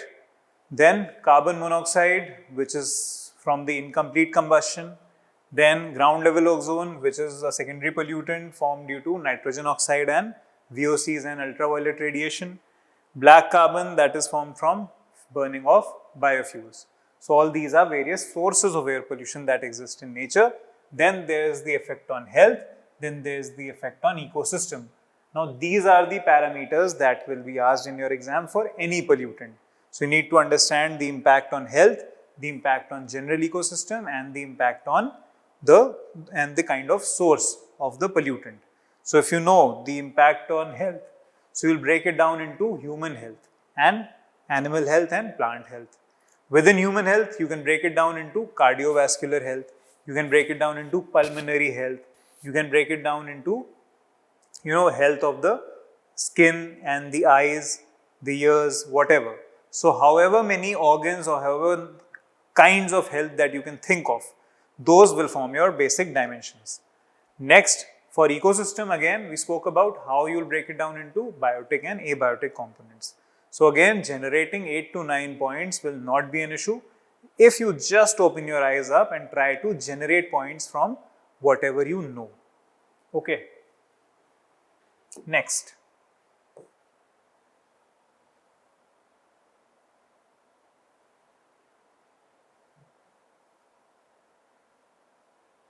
So there is certain data that you need to remember. Global deaths from air pollution is 7 million per year. India's economic cost of air pollution, $95 billion per year, that is 3% of GDP. India's non-attainment cities, for the National Clean Air Program, there are 131 non-attainment cities under NCAP with PM 2.5, which is greater than 60 microgram per meter cube. So the National Clean Air Program, it focuses on those cities which can't attain the targets under the National Clean Air Program. Then Delhi's AQI is a case study, seasonal spikes to AQI 500 plus. And WHO PM 2.5 standards that were already asked, 5 microgram per meter cube. India's national standard is 40 microgram per meter cube. So our national standard is 8x above the WHO's limit. So that is why it was asked a few years back that what is the new WHO air quality guidelines and how they are different from India's guidelines. So that difference is from the basic standard that we have taken. We are 8x above the standard of WHO. Next, the effects on ecosystem components. Again, I spoke about this. We'll make a MECE framework. We'll talk about the impact on soil, water bodies, forest, biodiversity, human health, climate, everything. So basically, these are a few points, but if you generate a template, then you can generate even more points. There is certain data that is given here and certain facts that you can get out of the study material.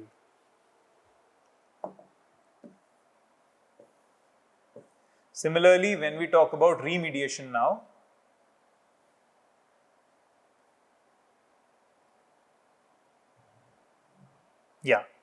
so coming to remediation, we will talk about the National Clean Air Program, which has a target of 20 to 30 PM particulate matter reduction by 2026 in 131 non-attainment cities, where city action plans are mandatory. Then there is graded response action plan, which is a 4-tier emergency response, especially for Delhi NCR, which has a severe pollution problem during the winter months. So stage 4 hits when AQI is 450 plus, where there is a ban on all construction and entry of trucks into the city. Then there is Commission for Air Quality Management, which was established in 2021. It is a statutory body which is established only for addressing the problem of Delhi's air or the NCR's air pollution. It can actually overrule the actions of the state government. Then there are the BS6 emission norms, which were recently implemented in April 2020. 80% reduction in the NOx versus BS4, which was the previous standard, that is Bharat Standard 4 for the emissions from vehicles. Then the electric vehicle policy right now, which is in place, is FAME 2 or the PM E-Drive scheme, PM E-Bus Seva. All these are the different kinds of schemes for electrification of vehicles to reduce pollution from them. Then the Gothenburg Protocol under the UN, which is binding, which binds the emission ceilings for SO2, NOx, VOCs, NH3 for transboundary air pollutants. So the Gothenburg Protocol was also asked a few years back. That is why it is there in your notes. Then WHO's air quality guidelines, again we spoke about that. The PM 2.5 level is 5 microgram per meter cube, which was earlier 10. NO2 is 10 microgram per meter cube. Ozone is 60 microgram per meter cube. So these are the air quality guidelines from WHO, which have been updated in 2021. Then a case study I have given on Beijing's war on pollution. So it banned the use of coal in 6 city districts in 2017 and introduced ultra low emission standards. So it banned a lot of vehicles and the PM 2.5 fell 52% in the 5 years of its implementation. So some drastic measures were needed to be taken to get some drastic results.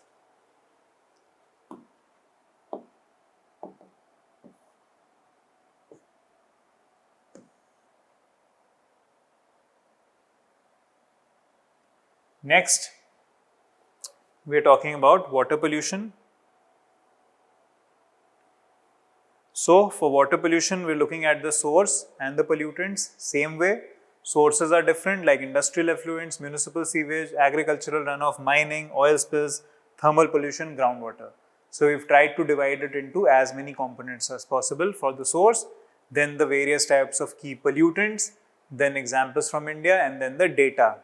So, all these four things, if you're able to concise and revise in your own notes and implement them in your answers, you will get good marks. So, just memorize this and remember all these case studies, remember all the datas and all the sources. That is all that can be asked, and if it is for any water body, the sources will almost remain the same. Pollution sources will be common for a lake, for a river, for anything. Locally, some effects might change, but overall the effects will also be the same. One will be effect on aquatic biodiversity, one will be on soil and agriculture, on human health, on wetlands, on marine ecosystems. So, even the effects will be quite same on all of it. Now, what is needed to be understood here is water pollution will be asked on certain dimensions. One is sources, one is its impacts, and one is the basic data regarding it, basic case studies that will be used in your answers to augment your points or to support your points as evidence. All of that has been given here. But certain special topics like Namami Gange are also asked. So, Namami Gange program has been asked multiple times in multiple ways. River Ganga is a key theme once you analyze the PYQs.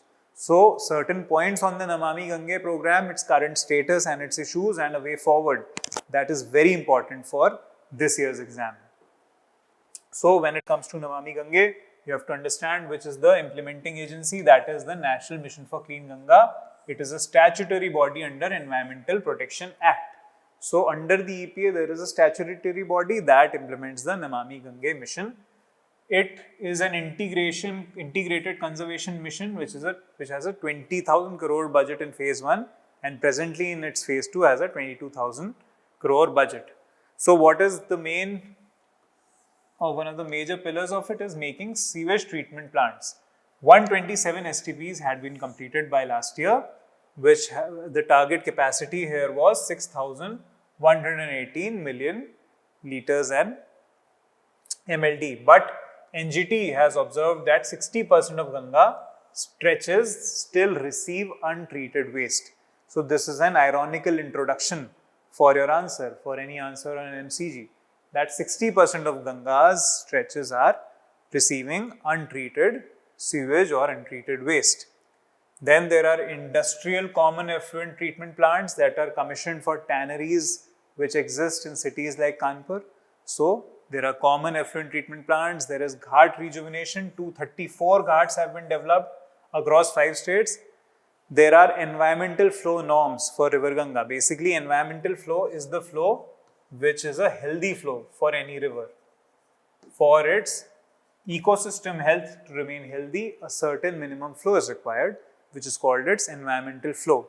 So, those norms have been notified for Ganga, which is 20 to 30% of the natural flow that has to be maintained in the river as per law.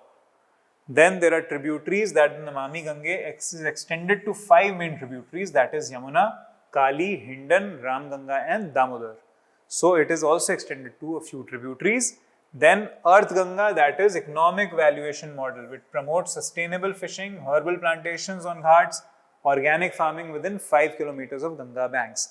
So, Earth Ganga is that part of it which treats the economy around the river Ganga as a main pillar. Then there are certain challenges, that is interstate coordination gaps. There is a tussle between the states regarding the sharing of waters, regarding the release of effluents, all those things. Then the sewage treatment plants are functional, but the sewer network is incomplete in 40% cities. So, there is no point of having a sewage treatment plant if sewer network within the city is not complete. So, that will lead to inefficient use of that sewage treatment plant. So, in 40% cities that is incomplete and it needs to be completed fast. Then there are certain legacy issues like the Ganga Action Plan, the National River Conservation Plan, the National Ganga River Basin Authorities, they all have failed. Namami Gange is the fourth attempt at rejuvenating River Ganga. What we need is to focus on ecological flow, sewage treatment, industrial effluents, and convergence of agriculture with all of these measures. So that will be your way forward. Next, a question on national water policy will not be surprising at all because water is a very, very favorite topic of UPSC. So we need to understand that there was a draft of national water policy in 2020. There is a committee called the Mihir Shah Committee. This Mihir Shah Committee, it gave its recommendations in 2016 regarding an integrated water policy. That is where the groundwater and the surface water are managed in a united way and in an integrated way, because the hydrological cycle is all connected. So there is no point in having two separate or multiple policies for different domains of water.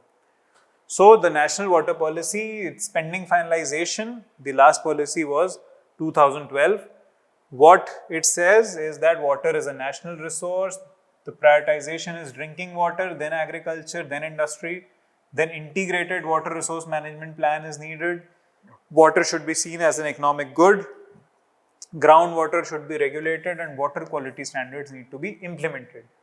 The major problem with water, if you divide it into supply and demand side issues, is the demand side. The demand is somewhat exaggerated for certain sectors like agriculture and industry.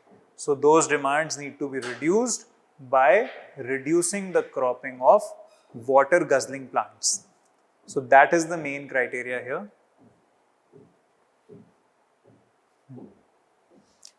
Then we see that the priority order has been set by this policy. Demand management again is what is going to be the core here. To promote drip and sprinkler irrigation, for this there is a scheme also now, the PM Kusum scheme. Then the water which promotes solar and micro irrigation projects, Har Khet Ko Pani, per drop more crop, all these components of the PM Krishi Sinchai Yojana, they are part of the micro irrigation part, and the PM Kusum is for solar irrigation and solar powered pumps. Water pricing, virtual water concept in food trade, that is, so for example, the meat trade, the meat that is produced uses a lot of water. That needs to be taken into account while accounting for the water consumption, and then certain barriers or certain quotas or tariffs they need to be, or certain control measures they need to be implemented on such industries which consume a lot of water, but which the final end product may not reflect that. For example, a grain of rice does not reflect the amount of water that went into producing it, or a gram of meat is not a reflection of how much water the cattle or the goat that drank that before it being converted into meat for consumption. So that needs to be taken into account. Then the draft national water policy, it incorporates climate change adaptation, recognizes rivers as a living entity. Ganga River has already been recognized as a living entity in the Ganga River case in Supreme Court. Then groundwater recharge should be mandatory, water security framework is needed, and separate river basin authority is needed to manage the river basins. Then there has to be convergence with the Namami Gange, with the national water policy. There has to be ecological minimum flow in the river Ganga, which has to be mandated. Hydropower demand has to be balanced with the ecological flow. Issues are that there is a no binding national water law. The groundwater remains unregulated in most states. The draft of national water policy has not been finalized, and interstate water disputes are outside the national water policy. So all these legal, political challenges hamper the water issues in the country.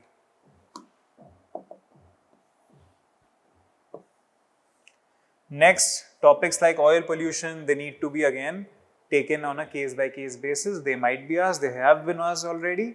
So there is a high chance of it being repeated or it being used in a comprehensive answer on pollution.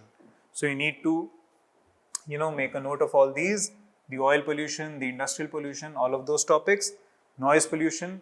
They are all important. You need to understand that these topics are asked across years, but their relevance remains the same, and the structuring, how we'll read those topics, will remain the same. Talk about the sources, the effects, the challenges, and the way forward. Here also there will be certain case studies. For example, in the oil pollution case, there are certain cases where the Indian Coast Guard has 5 pollution response vessels. Then there is the case of Bay of Bengal, where there are natural tar balls on beaches. Then the case of MSC Elsa 3, Kerala, MV Rak, and no oil spill. They all need to be mentioned in as case studies. Accidental spills are very important. They are sources of very important sources of oil pollution. And conventions like the MARPOL Convention, that is the Marine Pollution Convention, they are important for the prevention of pollution from ships. India's response, you need to understand there is a National Oil Spill Disaster Contingency Plan by the Coast Guard. Indian Coast Guard has 5 of the pollution response vehicles, and bioremediation measures for oil. They need to be remembered. Bacteria like Pseudomonas, biosurfactant producers, enhanced oil dispersion, which was used in Deepwater Horizon, which was a oil rig in the Gulf of Mexico that had a terrible oil spill. So all these measures way forward, they need to be remembered. Then industrial pollution again has a good repeat value because it is a high frequency topic in terms of current affairs. It is repeatedly in news. So industrial pollution again, sources: textile, tanneries, sugar, distillery, mining, coal, pulp. All these industries are the major sources of industrial pollution. The key pollutants, you can see a list of it: chromium, melanodin,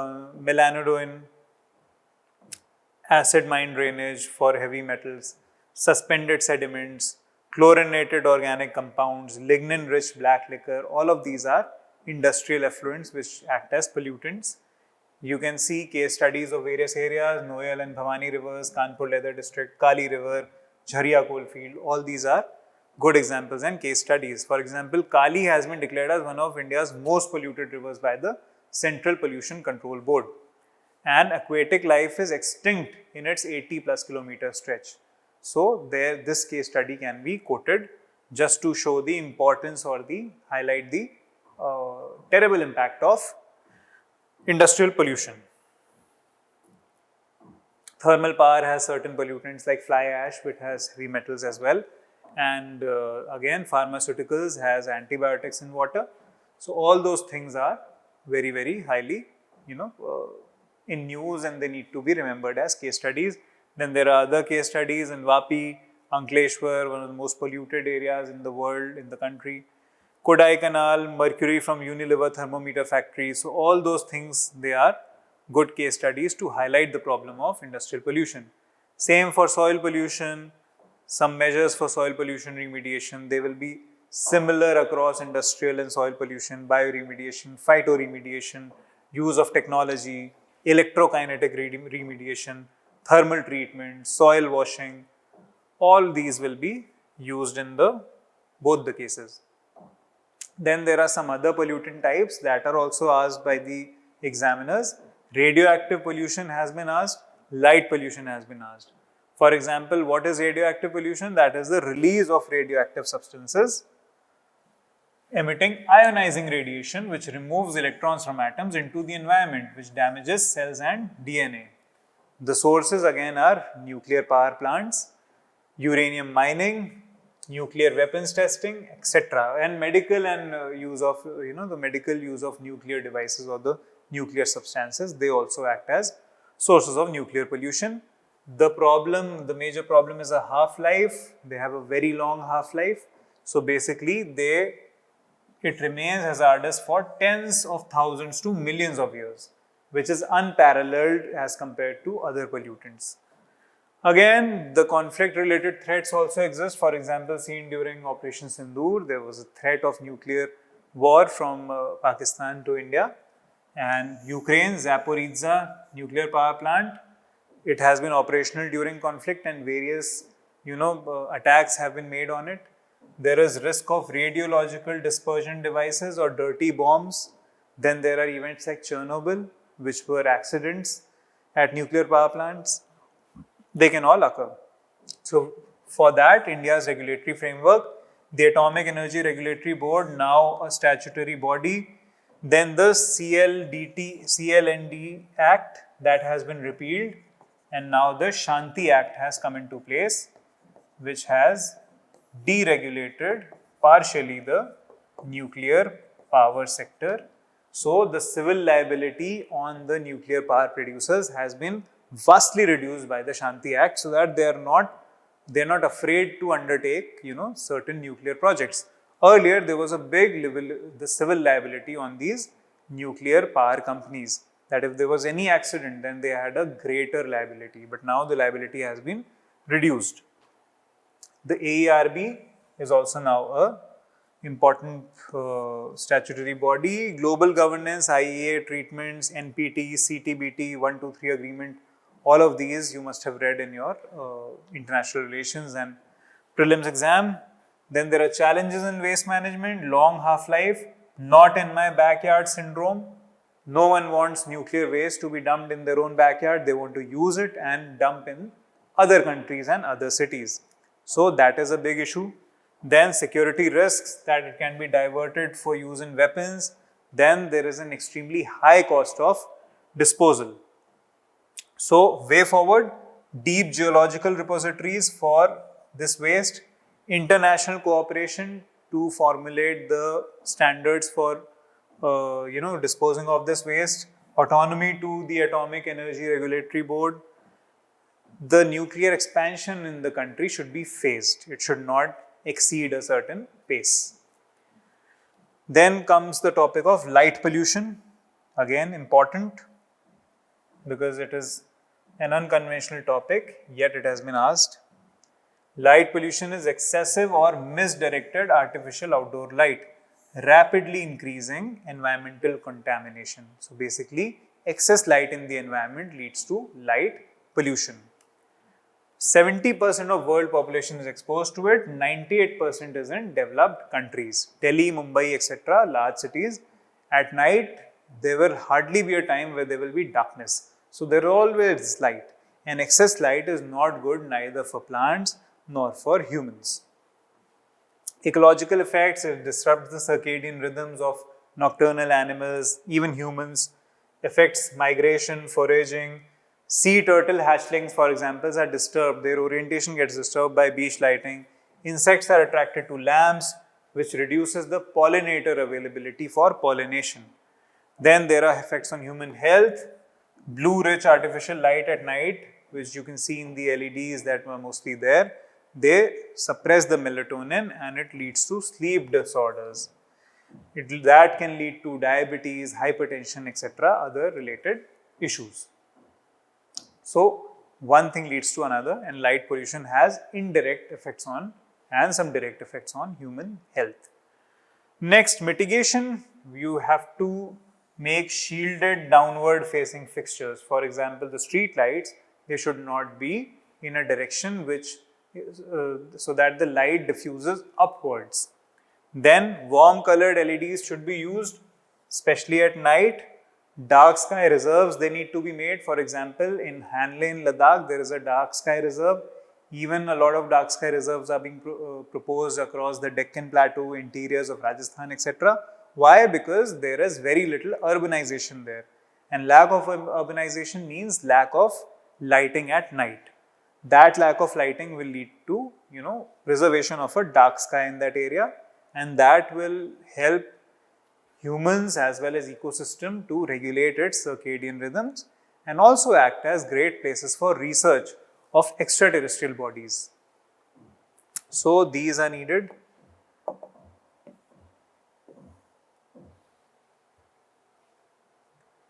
Next, soil pollution and noise pollution, all these have been, these are various topics that are asked across the years. There are certain points regarding that, common points, they need to be remembered. What is the scale of it? What are the mitigation measures for noise pollution? For noise pollution, again we can see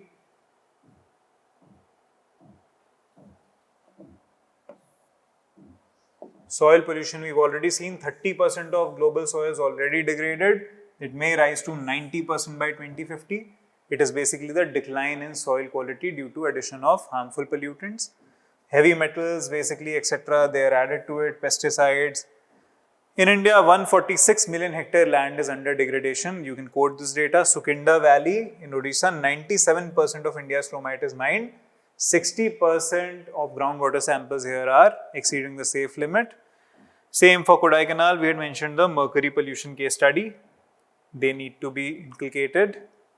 Then for noise pollution, we need to remember that the limits are for residential areas 55 decibels for day and 45 decibels for night. For industrial areas these. So there are certain limits that have been imposed. Silence zones are there in certain areas.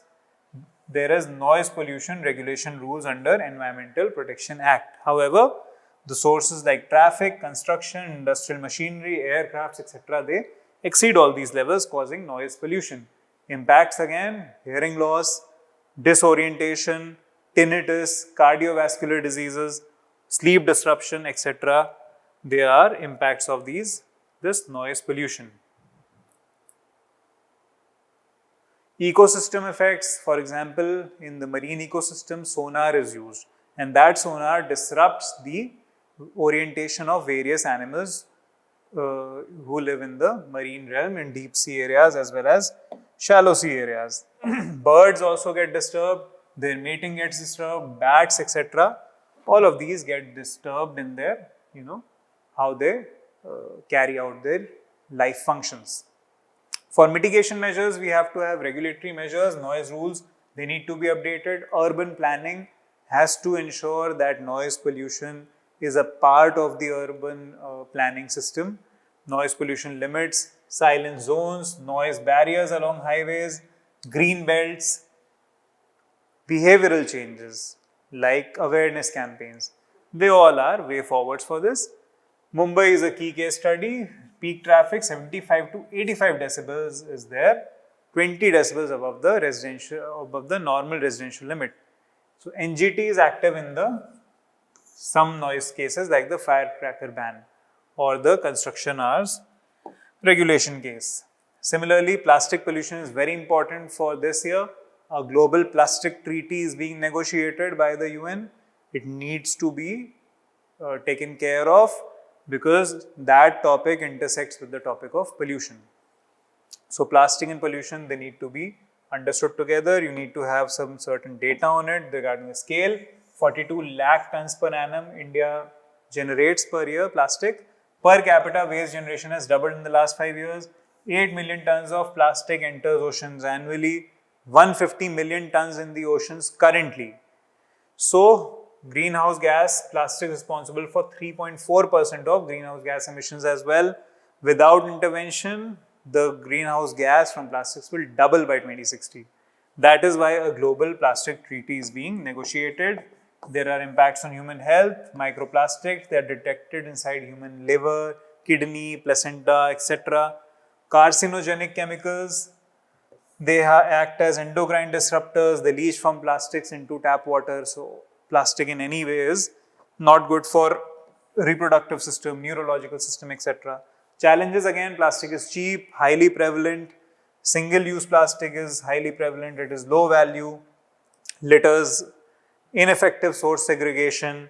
Then again, inadequate collection mechanisms, informal sector in plastic waste management.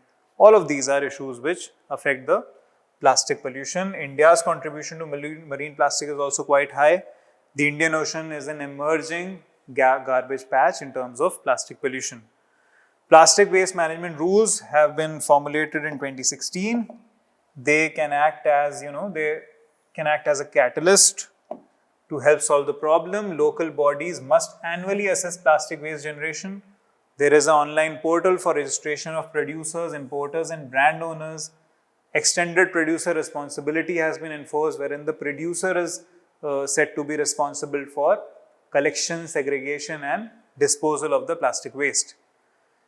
Some changes in the rules have been there. Mandatory recycled content for packaging has become higher. Reuse obligations up to 85% reuse for large drinking water containers. strict standards. Recycled plastic must comply with these standards. Enforcement has been decentralized to urban local bodies and digital tracking via registered environment auditors. All these are changes in the plastic waste management rules in 2026. Then there are global governance initiatives like the Global Plastic Treaty negotiations. No binding agreement has been made yet. So way forward is again circular economy model for plastics. Basically, if there is production here, consumption here, then recycling and production back here. This is the concept of circular economy. It is a way forward for any industrial pollution, plastic pollution. It's a good way forward. Repair, reuse, recycle, eco-design standards, formalize the plastic waste management sector, and universal ratification of Global Plastics Treaty. So again, the plastic pollution has been covered. This will act as a good way to ensure that you don't miss any pollutant.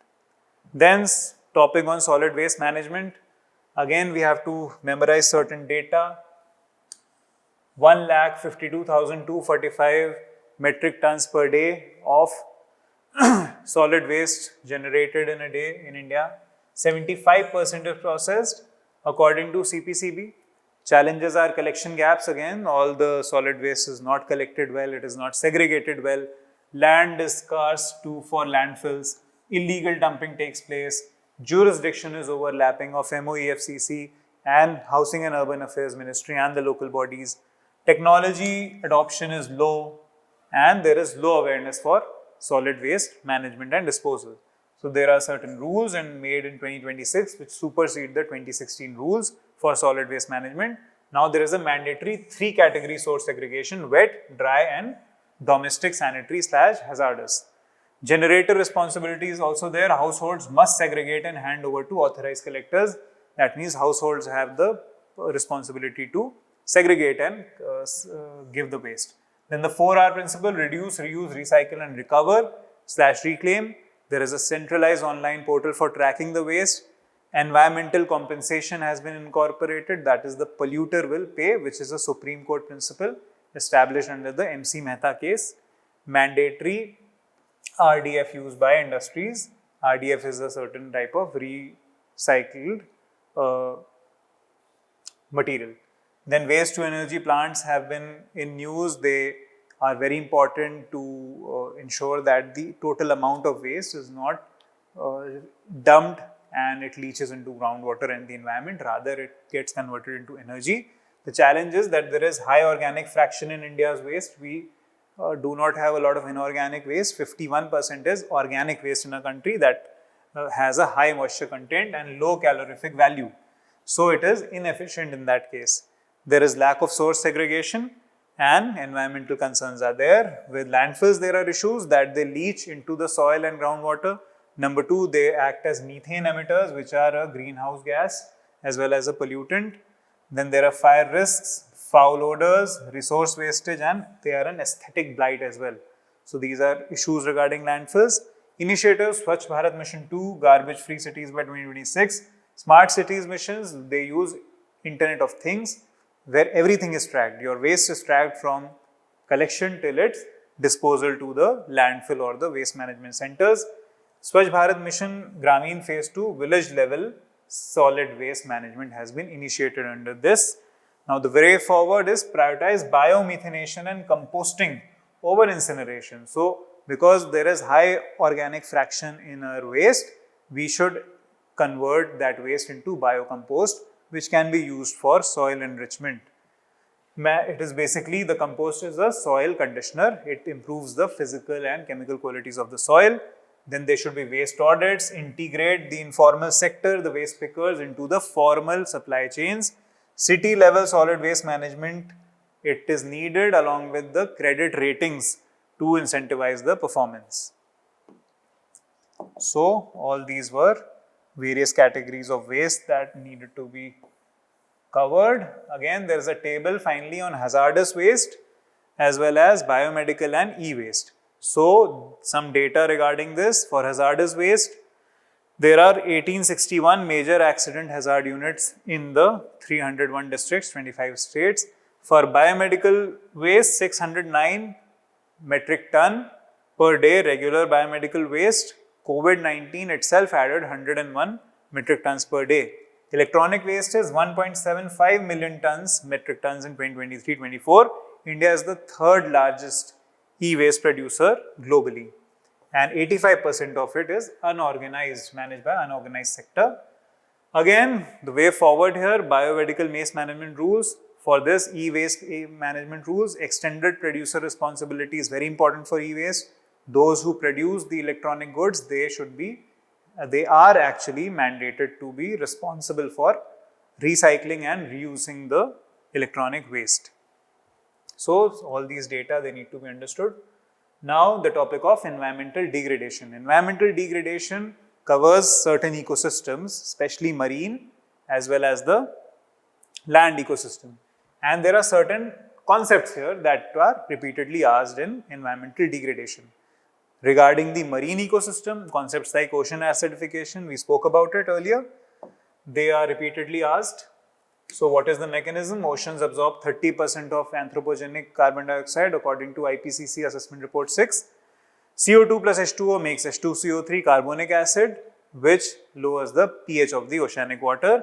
And again, oceanic pH has dropped from 8.2 to 8.1, a 26% increase in hydrogen ion concentration. That current acidification is 10x faster than any change in the past 55 million years. And below 7.8 pH, coral reefs will dissolve faster than they grow. Coral bleaching, 55% of the world's coral have been bleached at least once. So, all these data, they need to be used in any of your answers. For example, there was a Great Barrier Reef, the mass bleaching event is 5 times since 2016. So, calcareous organisms, they will dissolve, marine diversity will reduce. Then the topic of ocean warming. Oceans absorb 90% of excess heat from enhanced greenhouse effect. This leads to an elevation in the sea surface temperature rise, and it has increased by 0.9 degrees since pre-industrial times. El Nino, because of this, also gets intensified. Again, we know this is a year of super El Nino. So, how global warming and ocean warming can also exacerbate El Nino can also be seen. The Indian Ocean dipole also can get disrupted and monsoon can be affected. It also leads to events of coral bleaching, as we had explained before. Sea surface temperature greater than 1 degree above normal monthly mean for 4+ weeks leads to thermal stress in the corals. 2024 was the worst global bleaching year on record, 4th global event declared by NOAA. So, it was the 4th global coral bleaching year. Deoxygenation of water takes place as the waters become warm, they hold less oxygen. Ocean has lost 2% oxygen since 1960 globally, and the ocean oxygen minimum zones, OMZs, are expanding. The thermohaline circulation, the AMOC, as we spoke about in the geography lectures also, that the AMOC is an overturning circulation of cold and hot water. The cold water sinks at the poles and emerges at the tropics. That has been weakening because of increasing sea surface temperatures. Then topics like marine plastic pollution, we have covered in the marine pollution part. So, we need to have certain data and certain aspects on it, how it impacts the food chain, what is the contribution and impact on India, what can we do regarding governance to improve it. Then dead zones, we have talked about. What are dead zones? They are basically hypoxic zones with very little dissolved oxygen, and they cause primarily by eutrophication, that is primarily caused by humans due to excess use of chemical fertilizers. It is also caused by natural factors like upwelling, but that is restricted to certain areas. So, 700 plus dead zones are known globally. Gulf of Mexico dead zone, 15,000 km² area. Baltic Sea is the world's largest permanent dead zone, 70,000 km². In India, the Bay of Bengal is a big dead zone. Then comes the topic of coastal degradation. Coastal degradation is again important, firstly in terms of coastal erosion. 33% of India's coastline is getting eroded and under threat of erosion, mostly in West Bengal. 60% of West Bengal's coast is getting eroded due to natural causes and anthropogenic causes. Natural is wave action, longshore current, sea level rise, cyclones, etc. And there is anthropogenic cause like coastal sand mining, then there is breakwater and sea walls, which once sea walls get formed, then they disturb the longshore current. And if the longshore current get disturbed, then sedimentation occurs here and beaches get depleted. And as they get depleted of sand, more and more erosion takes place. So, mangroves removal, upstream dam formation, all these lead to coastal erosion. Sundarban is a good case study. 150 kilometers square has been submerged since 1970. Lohachara Island is the first inhabited island to be submerged. It happened in 2006. The Sagar Island is shrinking, which is home to 4 million people. And the home to 4 million people, they are at acute risk of coastal erosion overall. Then Kerala, Odisha, all these are examples. Management techniques again, sea walls, they are hard engineered, they need to be fixed. Groins, breakwaters, beach nourishment, they all need to be undertaken. So, beach nourishment projects need to be undertaken where pumping sand needs to be done. Mangrove restoration is the best nature-based solution to conserve and promote the coastline replenishment. Integrated coastal zone management and the coastal regulatory zones, they need to be followed as per the rules. So, CRZs have certain categories: CRZ1 ecological sensitive, CRZ2 developed coastline, 3 rural areas and 4 water areas. The various norms regarding different CRZs, they need to be followed, especially in India.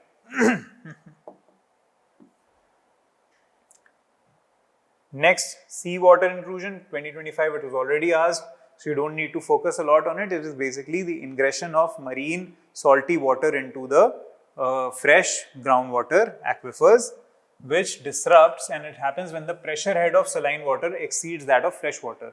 What happens is that once fresh water is over pumped, then the pressure here reduces, and the sea water is at higher pressure, it moves to a lower pressure, and it replaces the freshwater aquifer with salty water. So, excessive groundwater extraction is a major cause. Sea level rise is also a cause. Reduced recharge of fresh water, again because of concretization and urbanization. Then tidal creeks are getting extended because of low freshwater discharge periods in dry season. Storm surges, cyclones, all these, canal construction, all these, they contribute to it. Affected regions are these in India: Gujarat, Tamil Nadu, Kerala, etc. Effects we already spoke about, causes we spoke about. Then again, these are the various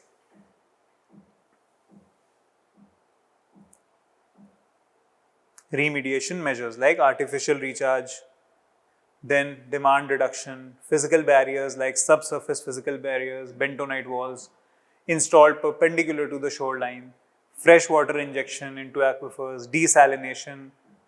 For example, Chennai has a 100 million MLD capacity desalination plant.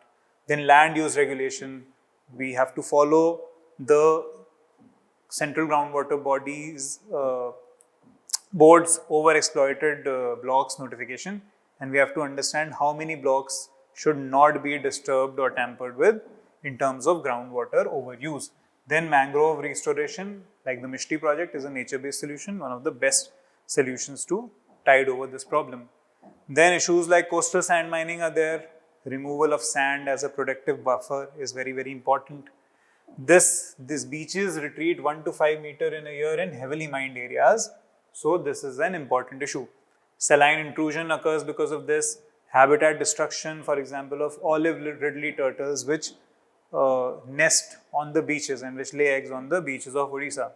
Then subsidence of the beaches, etc. India has a legal framework, MMDR Act, which sand is classified as a minor mineral under state government control, not under the central government control. Then the coastal regulation zones, that notification, it regulates the beach sand. NGT and Supreme Court have been active in enforcing those orders of the coastal regulatory zones. The extent of problem is that India is the world's largest sand consumer, 30% of global use. Illegal sand mining in syndicates exist in almost all states, and they are regularly reported. Now there's another important topic, the effect of mining on the environment. So mining impacts, again, we look at what impact it has over the land, for example, land degradation, soil erosion, then on the water, water pollution, then air pollution, then on groundwater, biodiversity loss, subsidence, and tribal community displacement. So we went from physical to social, all factors, and in physical we saw above the land, below the land, on the water, underwater, under the ground, in the groundwater. So all those components were broken down to see the effects, and you can see the data. How much fugitive dust is there, how much blasting fumes, groundwater, how much the mine dewatering, it lowers the water table by, how directly the habitat is defragmented, edge effect increases. All these things are important. Subsidence, then how it occurs, and which kind of community, the scheduled tribe communities that were affected, especially in Jharkhand, Orissa, the Niyamgiri case, the Vedanta case, all these need to be understood in terms of displacement and effect of the environmental effects of mining on the environment. So there is a few years ago, a question was asked on the go and no-go zone policy of the MOEFCC. So regarding coal mining, there were certain zones established in 2010 to classify coal blocks by the MOEFCC based on biodiversity and forest value. So MOEFCC along with Coal India and the Ministry of Coal, they undertook this exercise. There were certain go and certain no-go zones. Go zones were zones with low biodiversity value, and no-go zones were dense forests with high biodiversity value. So originally 202 coal blocks were classified as no-go zones, 34% of total coal blocks. But this definition was relaxed under economic pressure. Many no-go blocks were classified as go. Then the coal gate scandal came out by 2012, where 155 blocks were allocated without auction, bypassing the clearance norms. Currently, the Compensatory Afforestation Act, it is mandated for all diverted forest. Net present value recovery from coal companies and biodiversity conservation plan, they are all mandatory. Consequence of this weak enforcement is illegal coal mining occurring in Northeast, rat hole mining in Meghalaya and Assam, illegal mining in Karnataka, Odisha iron ore scam. All these are the consequences of weak regulation. So in terms of way forward or remediation, we will see a few examples what can be done. So mine reclamation and revegetation after a mine is used, it can be reclaimed, it can be covered up with proper forest, the native forest. There is a mine closure policy that mandates progressive rehabilitation. Then the treatment, active treatment with biosulfide precipitation using sulfate reducing bacteria, constructed wetlands with limestone beds. So basically using the knowledge of geology to ensure that all the toxic elements get neutralized. Then afforestation of mined areas, paste tailings technologies, the mine tailings that are basically the wastage of mine that comes out, they can be converted placed into underground mines, which reduces the underground mine failure risk. Then phytoremediation can be taken off the mine sites. Vetiver grass, it stabilizes the mine slopes and it tolerates heavy metals. So along with slope stabilization of the mines, it also leads to improvement in the quality of the soil by reducing the heavy metals. Then community livelihood generation, the district mineral funds, the Pradhan Mantri Khanij Kalyan Yojana, all those they can be used to undertake certain welfare activities in the affected areas.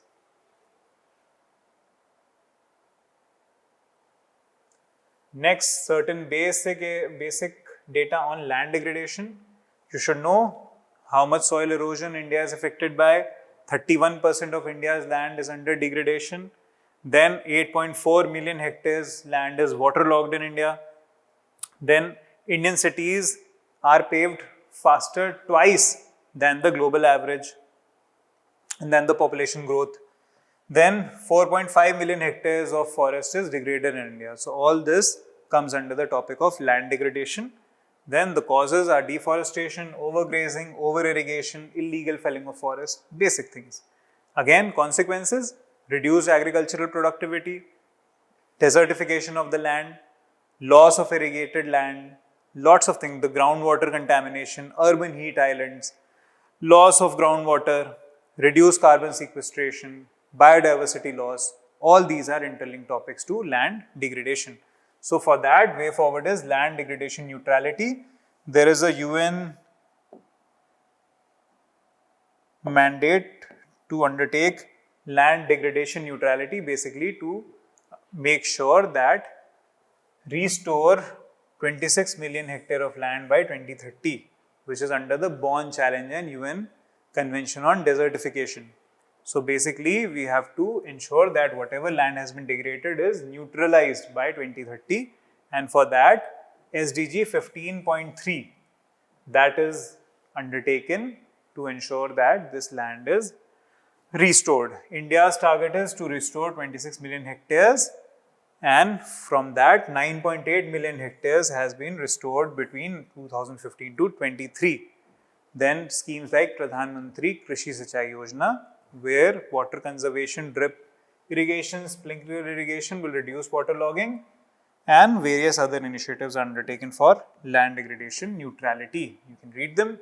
Then there are certain case studies on environmental degradation.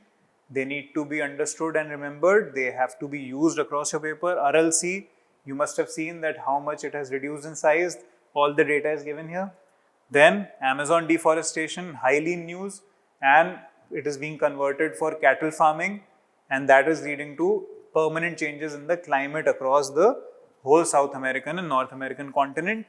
Then the Great Pacific Garbage Patch, Sundarbans degradation, all these are important land or environmental degradation case studies. So, I have given a consolidated way forward for any topic regarding environmental degradation. What we need to look at is, number one, this legal issues, how to go forward legally. So, strengthen whatever acts is there. So, if the Environmental Protection Act is the umbrella legislation, we have to strengthen it. We have to enact a national water law, expand NGT's jurisdiction, implement all the international conventions and protocols like the Kunming-Montreal Biodiversity Framework. Then institutional measures, operationalize the Commission on Air Quality Management for all the cities, not just Delhi. Fully activate state wetland authorities, empower NTCA with habitat wild planning, fast track the mine closure plans. All these things, whatever various topics we've read, just ensure that everything is done fast and institutionally it is supported. Then technological measures by scaling technologies like bioremediation, phytoremediation, mycoremediation, that can be done. AI powered real-time water quality or environmental quality monitoring under the various missions, using satellite and remote sensing to monitor the environmental degradation. Then international cooperation, that is deepening regional cooperation with regional bodies like BIMSTEC and SAARC, aligning with the UN Disaster Risk Reduction Sendai framework so that disaster is also managed along with environmental degradation.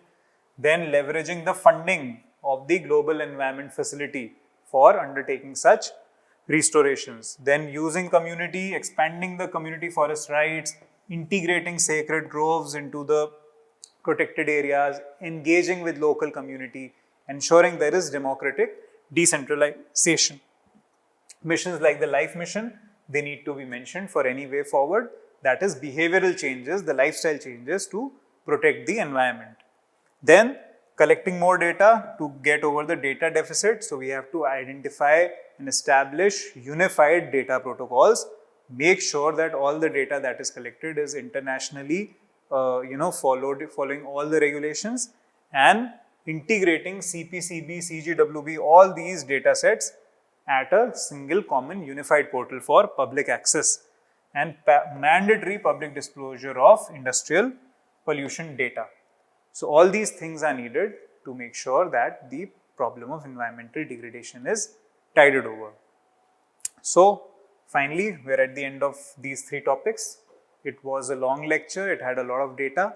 Not everything can be covered with leisure in a crash course, but you have to understand that this is what is going to help you write your answer.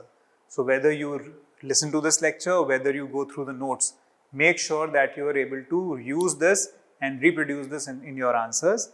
Make sure you make these notes even more concise than they are.